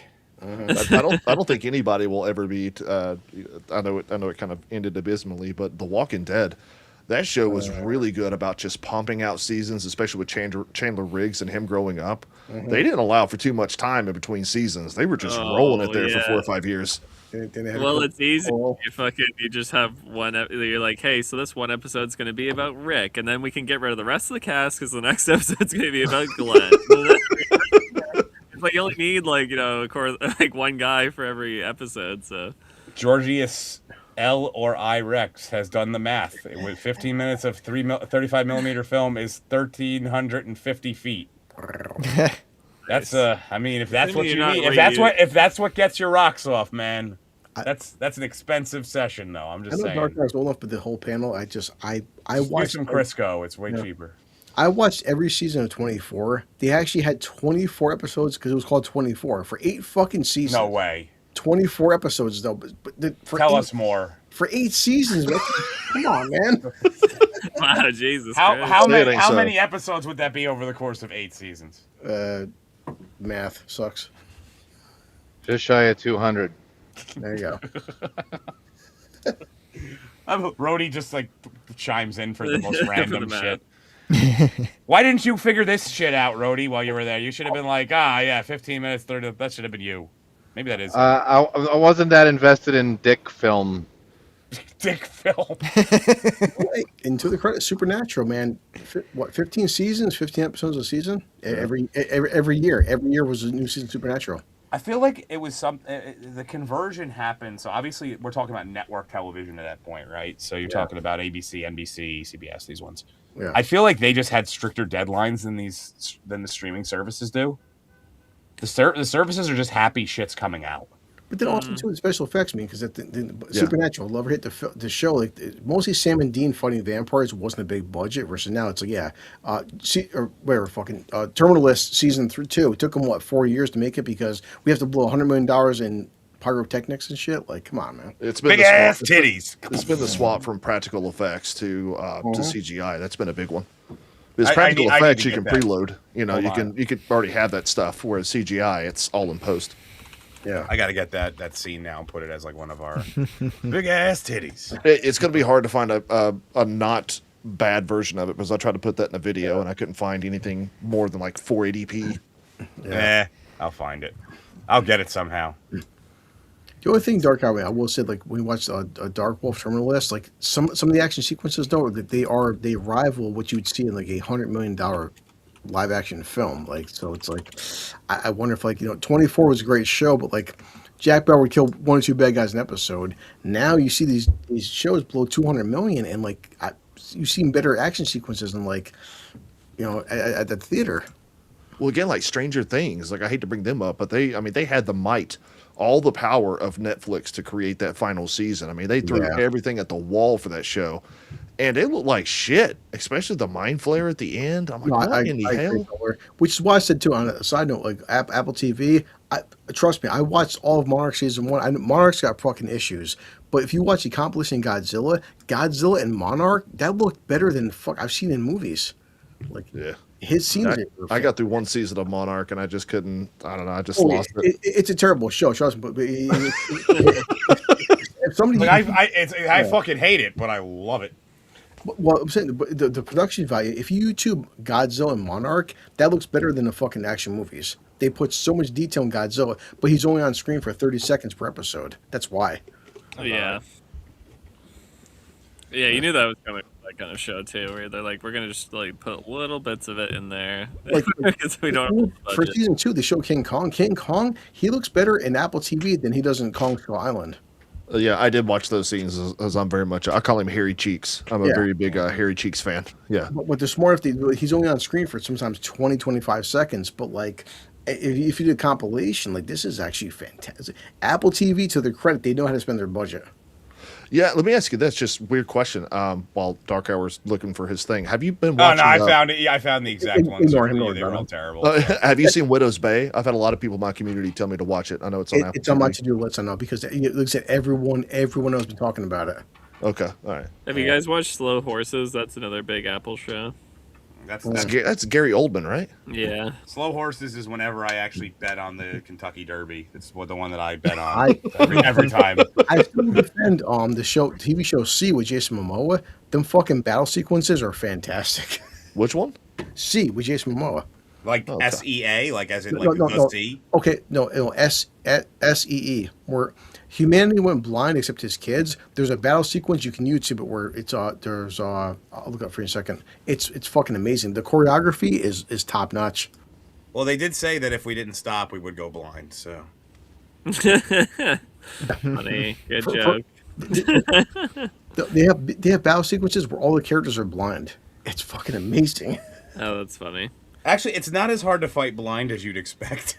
It's as long as you're within what? Yes, from personal experience.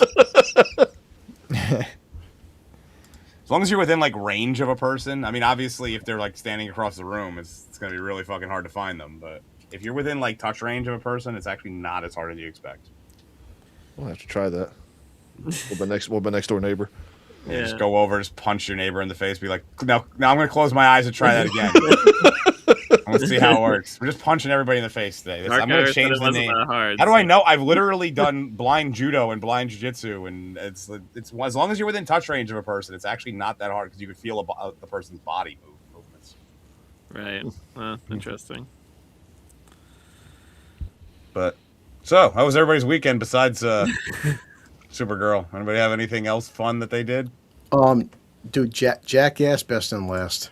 Oh yeah, actually, you know what? Tell us about that a little bit because I haven't. I haven't heard anything except from you, and I feel like Jackass is one of those things that when someone mentions it, I'm like, yeah, that was a thing, wasn't it? So Well, the misleading thing is it says best and last. So what they do is they do the best of Jackass, and they actually show some. Because remember, back in the day, they would film 100 segments, and MTV was banning a lot of them. So they showed segments that were never aired before from 25 years ago, and some new segments. But like, yes, John Knoxville, 2 times in the film he starts tearing up. But like, dude, Russ, Jackass came out when I was 19. I'm seeing the final Jackass film as my kid's 19. So I started tearing up too. Like, this is the end of an era.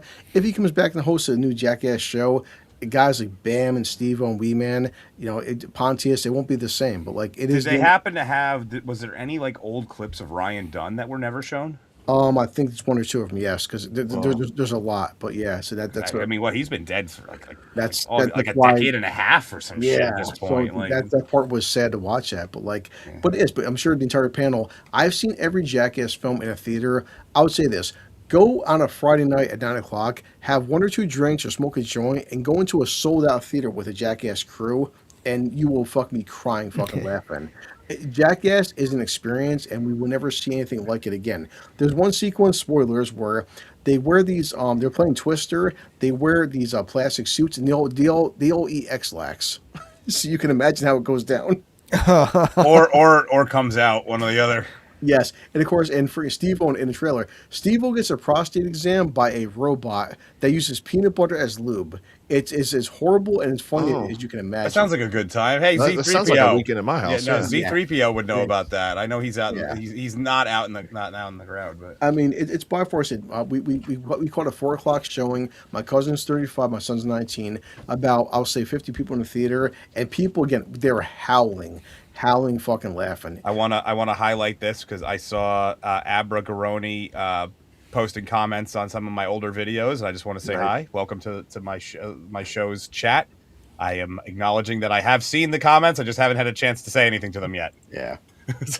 What counts to me is Jackass is the end of an era because like Jackass, remember, it's not political. There's no preaching. There's no politics. It's just stupid fucking stunts. You walk in, have a couple of drinks, have a good time, and like I'm gonna miss Jackass because like it is 2026. Jackass started in 2000, and 26 years of Jackass. Well, actually, I mean, if you want to be like technical, it actually even kind of started before that because the origins of Jackass actually lies in the old CKY DVDs and shit, like the like Can't Kill Yourself. Yeah, like they used to do that shit before Jackass was like half of the people that were in Jackass were on those. Yeah, I was like, but no, it's just a good time. I said I'm gonna miss it because honestly, I mean, the whole panel knows this. When was the last time you went to a theater and actually laughed? Like this is the hardest I've laughed in easily 5 years, if not 10. When I realized that Supergirl was trying to be serious, that's when I laughed. Yeah. Jimmy Carr's Naked Gun for me. Oh, Naked Gun, really good too. Naked Gun was funny. Yeah. Which, speaking of films, you guys probably haven't seen, so I've got close ties to Universal, and nobody's going to give a shit about this, but still pretty cool. I've already seen Minions and Monsters. I'm actually the new Minion film. We have showings tomorrow, starting 10 a.m. My kid's like, Dad, I'm going to go take my kid tomorrow to see that. Yeah, I saw it on I've Sunday. never really been into the Despicable Me and the Minions stuff. That was really, I just never got into it. I had nothing against it. I had no reason to watch it when it came out originally. Yeah.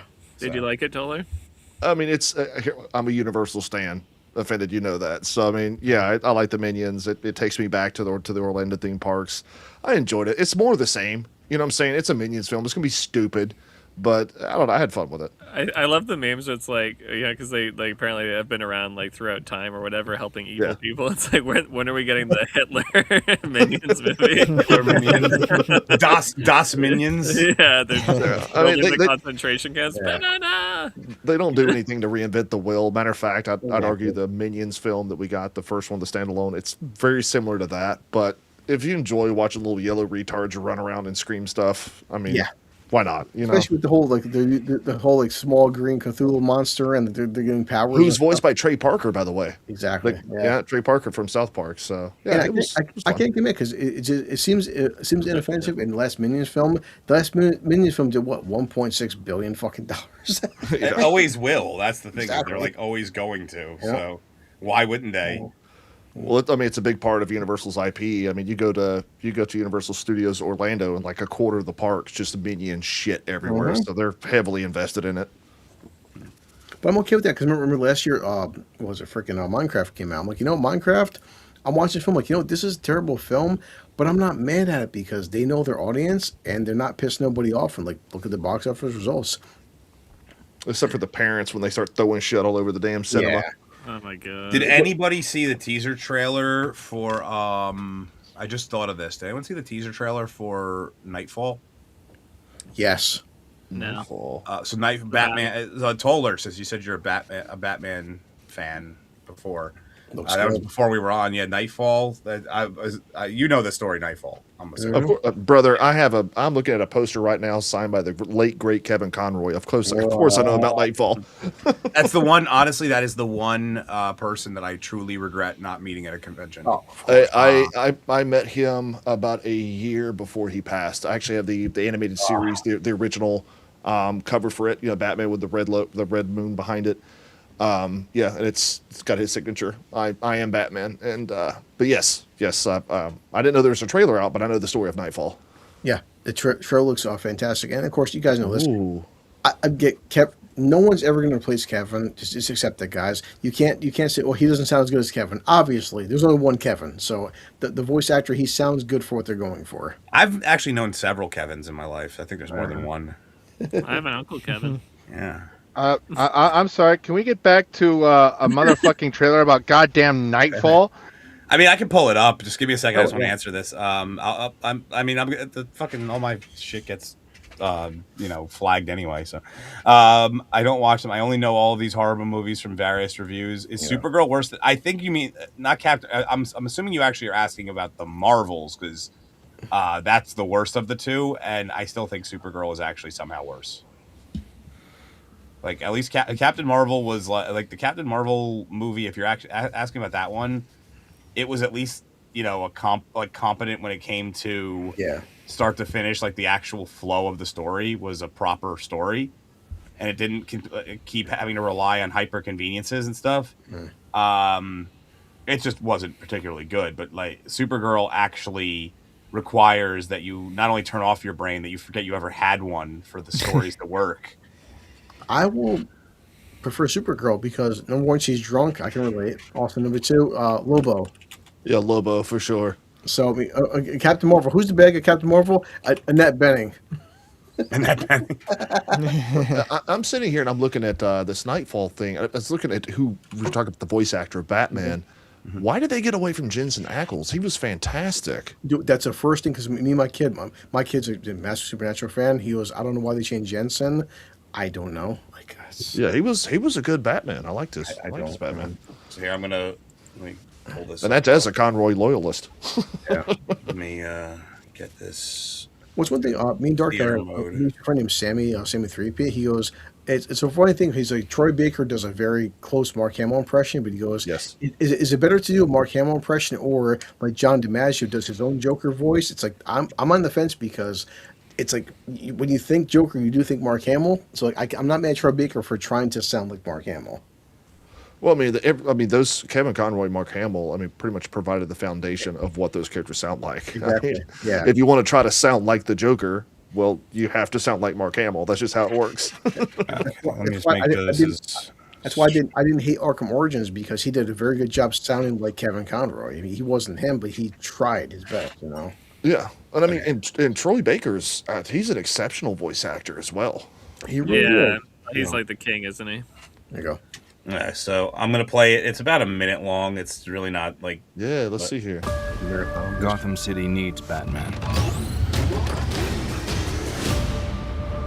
Batman, you haven't slept since Arkham exploded 2 days ago. Okay, we'll stop it. That's some good animation. I'm telling you. Man. Honestly, There it you go. does.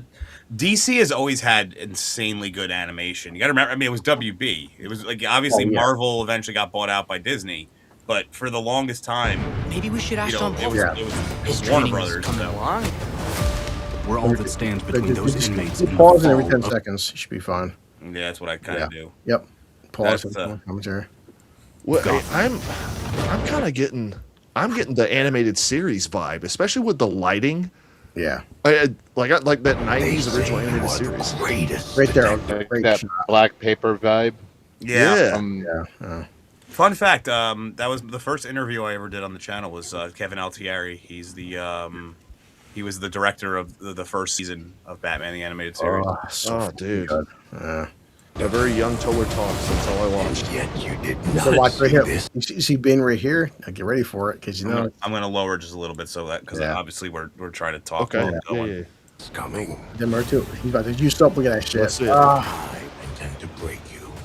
Yo, pause right there. You see Bruce's fucking the spikes off his forearms. It's fantastic, man.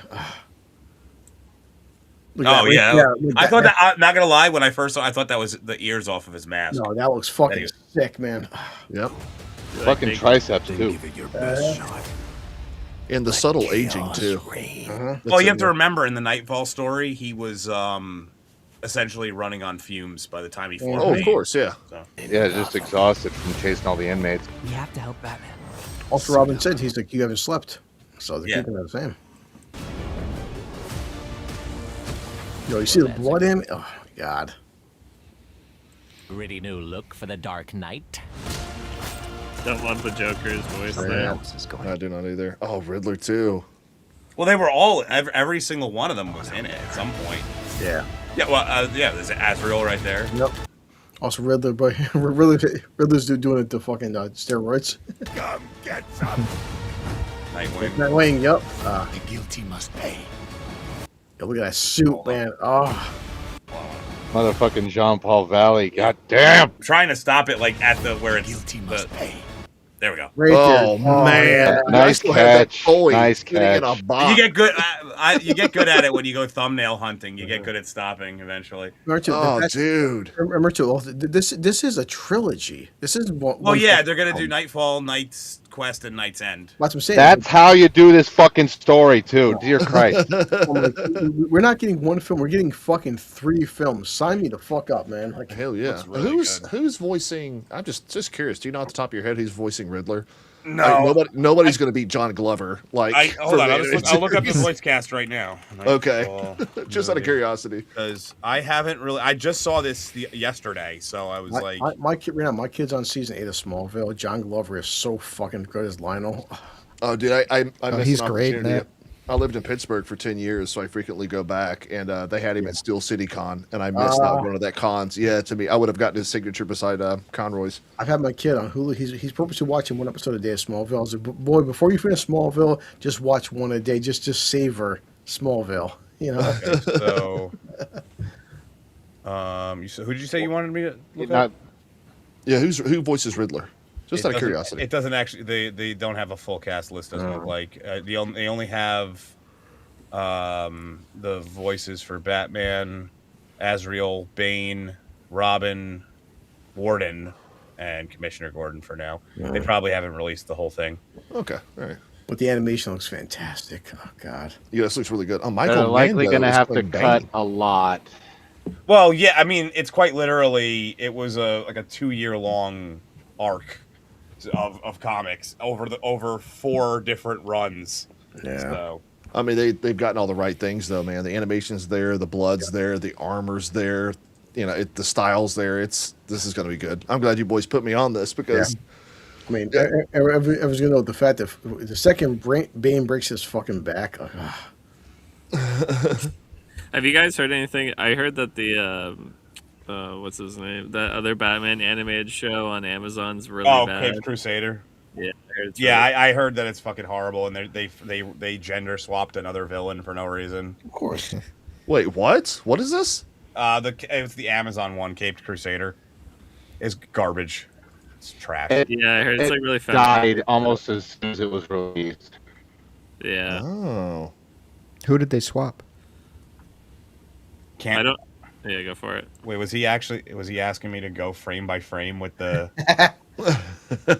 Yeah, but it's Oh, the penguin. The penguin is sometimes when I'm interesting. trying to get a like a thumbnail. I think that's what he's asking about. Yeah, you can do that, but a lot of times I don't want to download like the whole video if I'm just trying to get a thumbnail or something. So I just got really good at stopping on.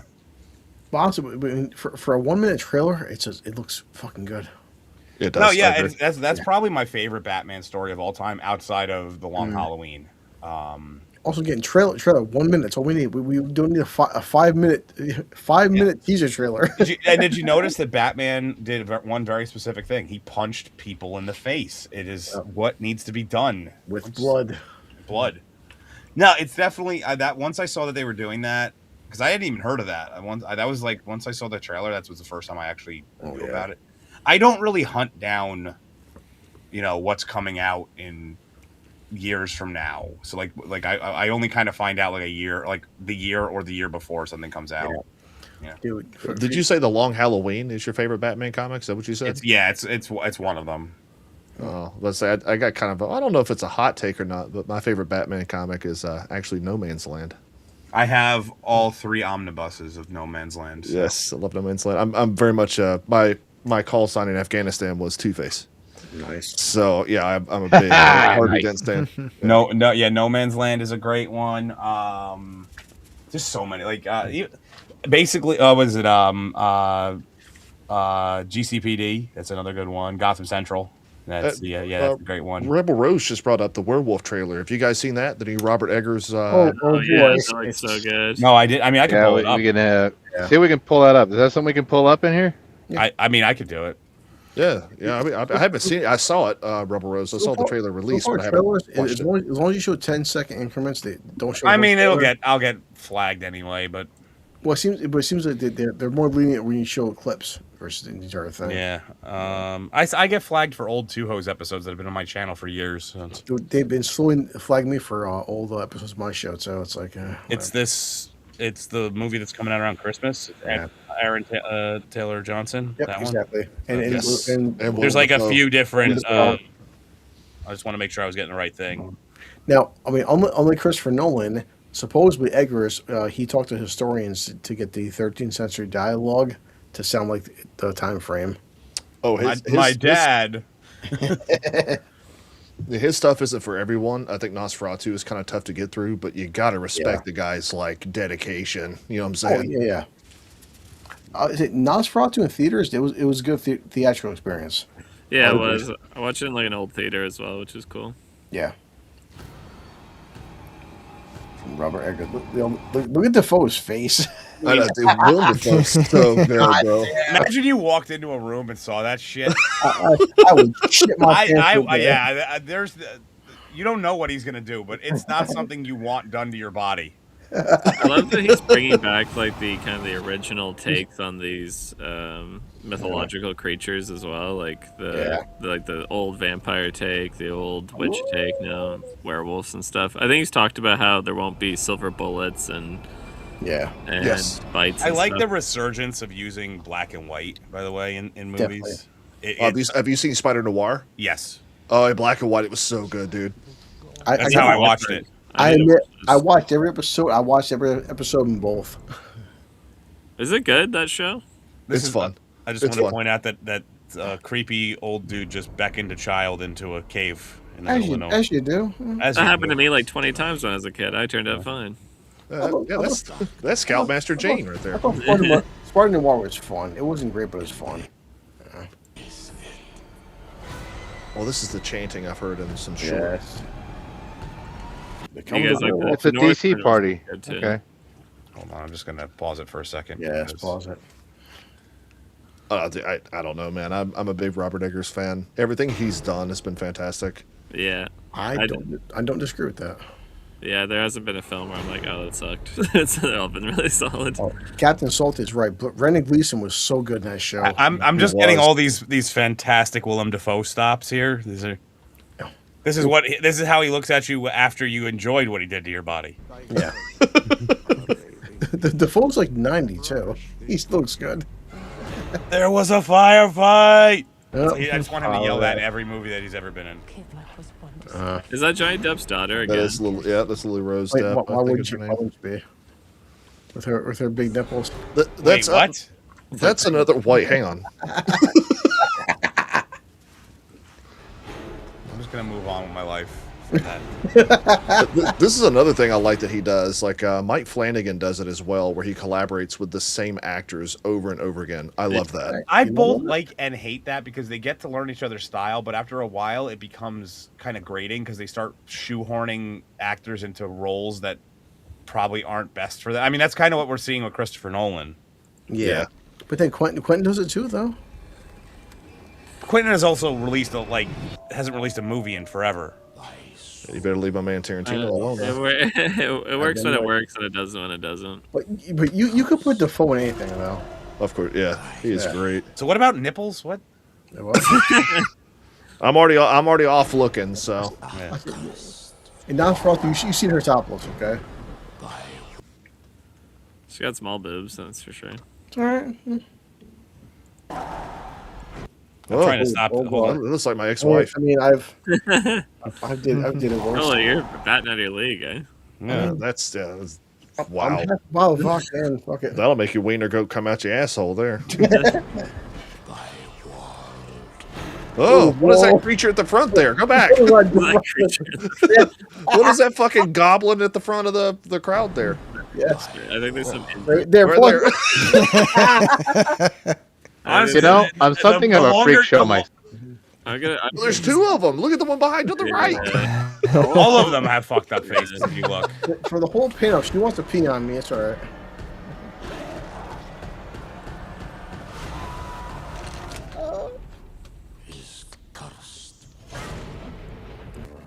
Yes. I'm sorry, dude. Bro. What's up with Eggers releasing shit on Christmas, though? I mean, why would you? A von Habsburg ancestor. I like it. It's either this or Revenge of Doom. That's a fun little. Yo, look at the spittle. Oh, it's so gross.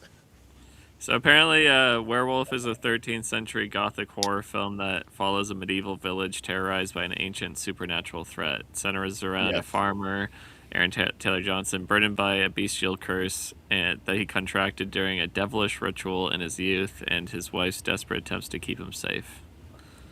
That's too much. Jody G, if you're talking about Batman Year One, and that's the only one you ever finished, you're missing out on a lot of great stories. Yep. Well, the movie was fun, remember? I like Frank Miller as much as the next guy, but yeah, Dark Hour is right. There's a shit ton more that are just as good, if not better, than Year One. Frank Miller. So I read this once, and it was probably the best way to sum up Frank Miller. The thing that made Frank Miller so great was how much he hated the '80s. The thing that makes Frank Miller so terrible is that he still hates the '80s. He hasn't evolved past that era. But there's honestly, if you like, I've slowly but surely on my my Discord server, I started adding lists of great comic runs. But there's so many good Batman ones. I'm trying to think of what. Honestly, if you like Year One, there's Year One runs for almost every character too. So it's like Robin Year One is pretty good. But actually, I suggested this to a lot of people. Recently, they finally dropped the 3rd volume of the compendium for A Night in Bloodhaven, the Nightwing storyline. And if you like that's a great one. It's technically not a Batman story, but it's about as close as you get. So. I want to answer one of Jody's other questions. Tarantino said he was stopping at 10 films, right? Yes. Tarantino, he has one left. He has 9 films. Well, so that's why he did. That's why he's not releasing it. He knows it's his last one. Also, he said that he's only going to direct 10 films, not produce, not write, not He's only going to direct 10 films. That's correct. Yeah, because he believes that directors do not get better with age. And in case you haven't seen Disclosure Day, yeah. That masterpiece, Bro, Spielberg. I love Spielberg. He just needs to fucking quit. Yeah.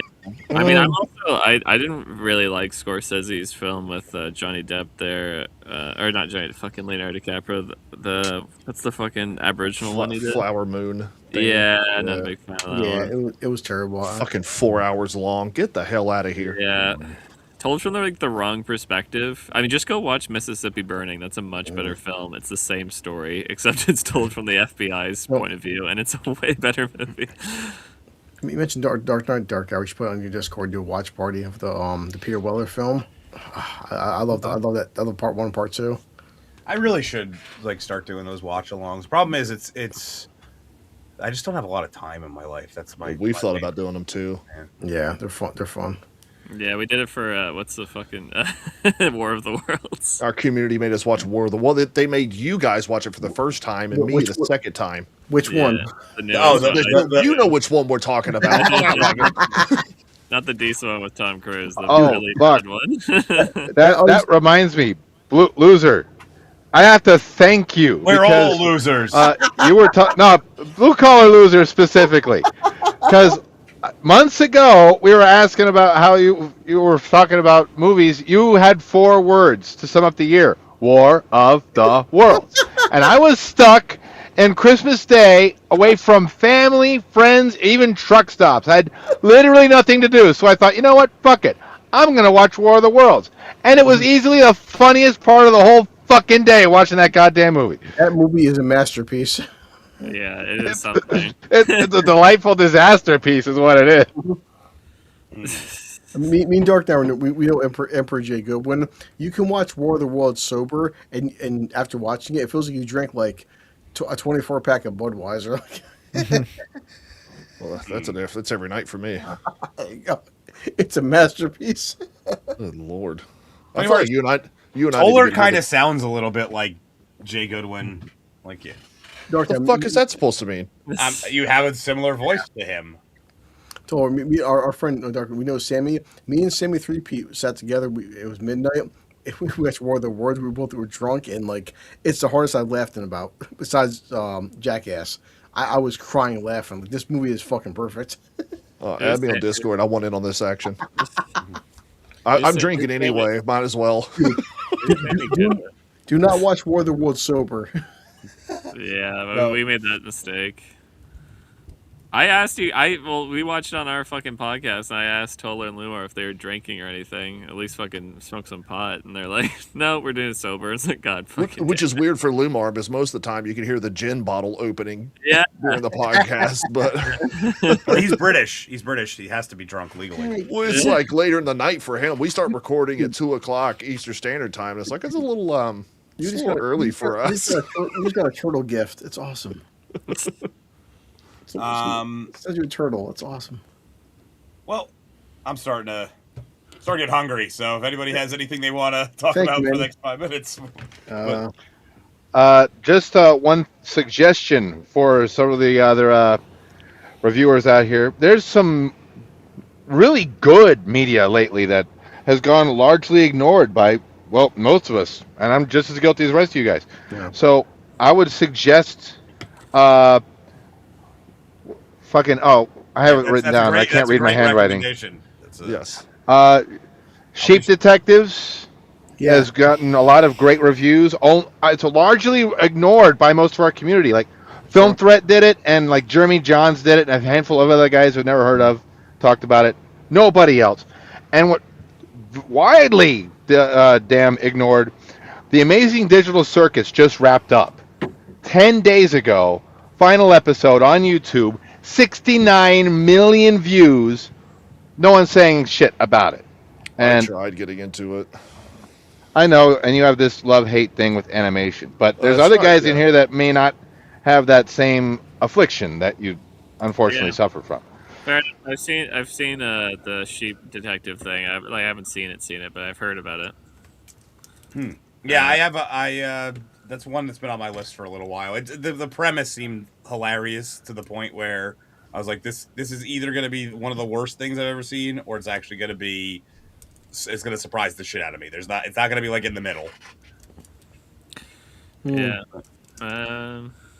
It was my daughter that brought my attention to these damn things, and then I got freaked out because I thought, oh shit, does this mean she's been reading Harlan Ellison? So then I realized I had to have a long talk with my daughter about what she's reading. But yeah, so I guess I want to start wrapping this up a little bit. So I guess what we'll do is everyone's favorite thing that they like to hear me say. It's a time for everyone to plug their shit. It's Where you are, where you're going. it's so thick. In this case, Brody, you don't have to tell us where your truck is going. You could just tell us. But yeah, what you have coming out in the near future. We'll start with Toller since it's his first time. Yeah, well, first and foremost, I want to say it's been a long time coming, Dark Hour, and I really do appreciate you for having me on and for introducing me to all these folks here. Yeah. Well, we definitely do it again soon. As for me, I am continuing coverage House of the Dragon over on the Toller Talks channel.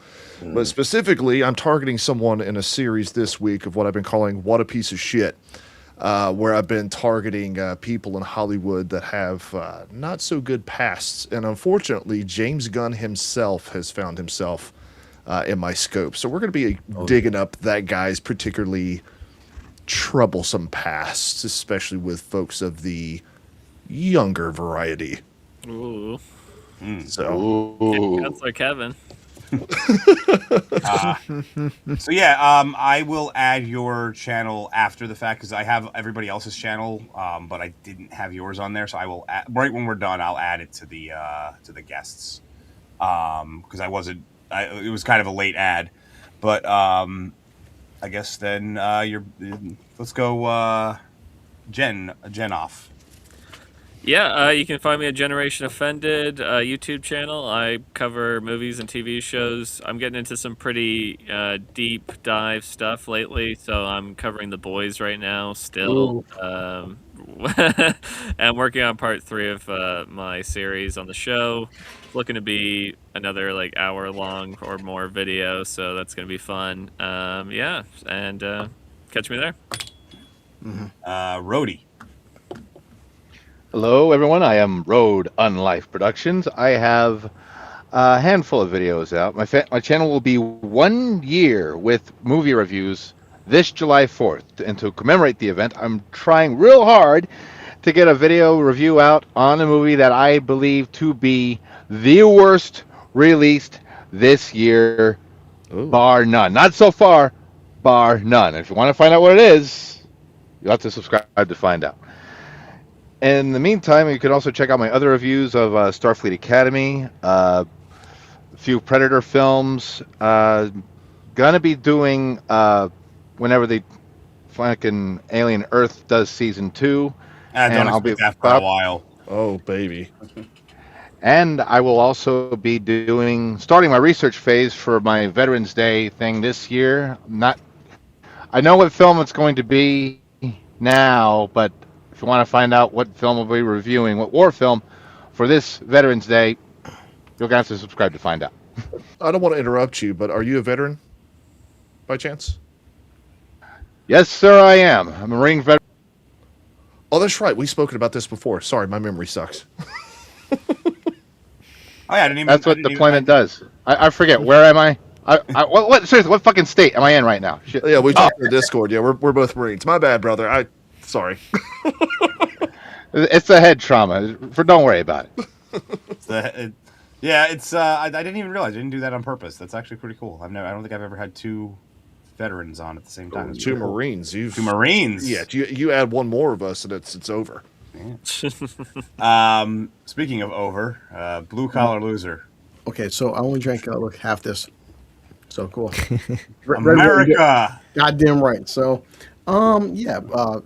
Saturday, it's 4th of July. Dude, it's $2.50 for America.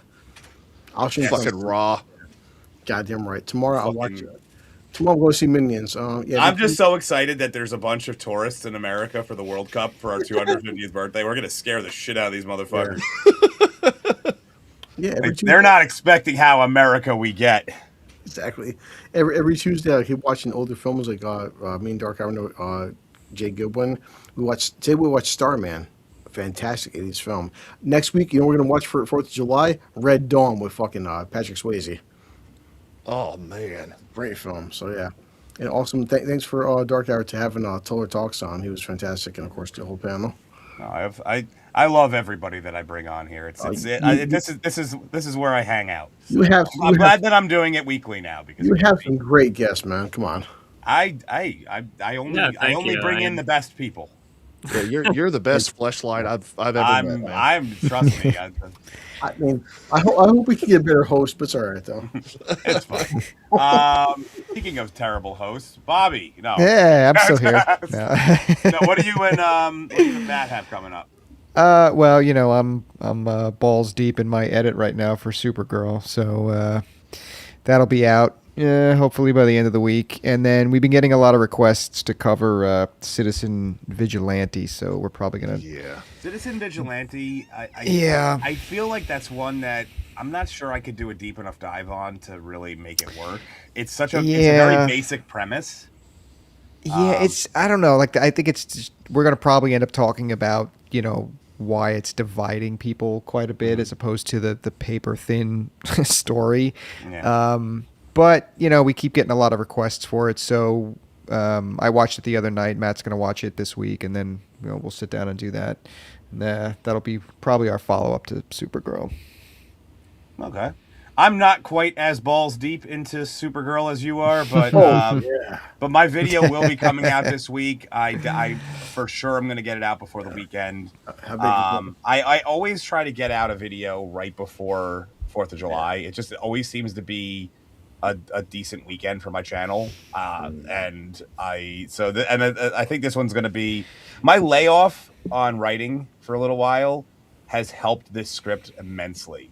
It allowed me to refresh my Rolodex of insults, and because they were I felt like it was starting a little stale, and I was using a lot of the same stuff. This allowed me to replenish, to refuel, so to say. So that should be coming out. I don't want to put a hard deadline on it, but Friday the latest. Thursday. I'm aiming for Thursday though. Did you say go away now? Say again. I'm sorry. Did you say go away now? I don't say go away now. I say tits out. So anyway, I just want to thank everybody, all my guests, the lovely panel. I want to thank the chat. We love you. There you go. If it wasn't for you guys, it's just 5 and/or 6 dudes, depending on if Rhodey stays in the panel. It's that are just talking to each other. So it makes it fun. What the fuck are you doing? He's got the arthritis. You got the arthritis. You completely threw me off there. I was thanking the chat because without them, it's just 6 dudes who are just talking to each other, and that's kind of gay. So, you can find us here again next week, and until then, tits out. Thank you very much.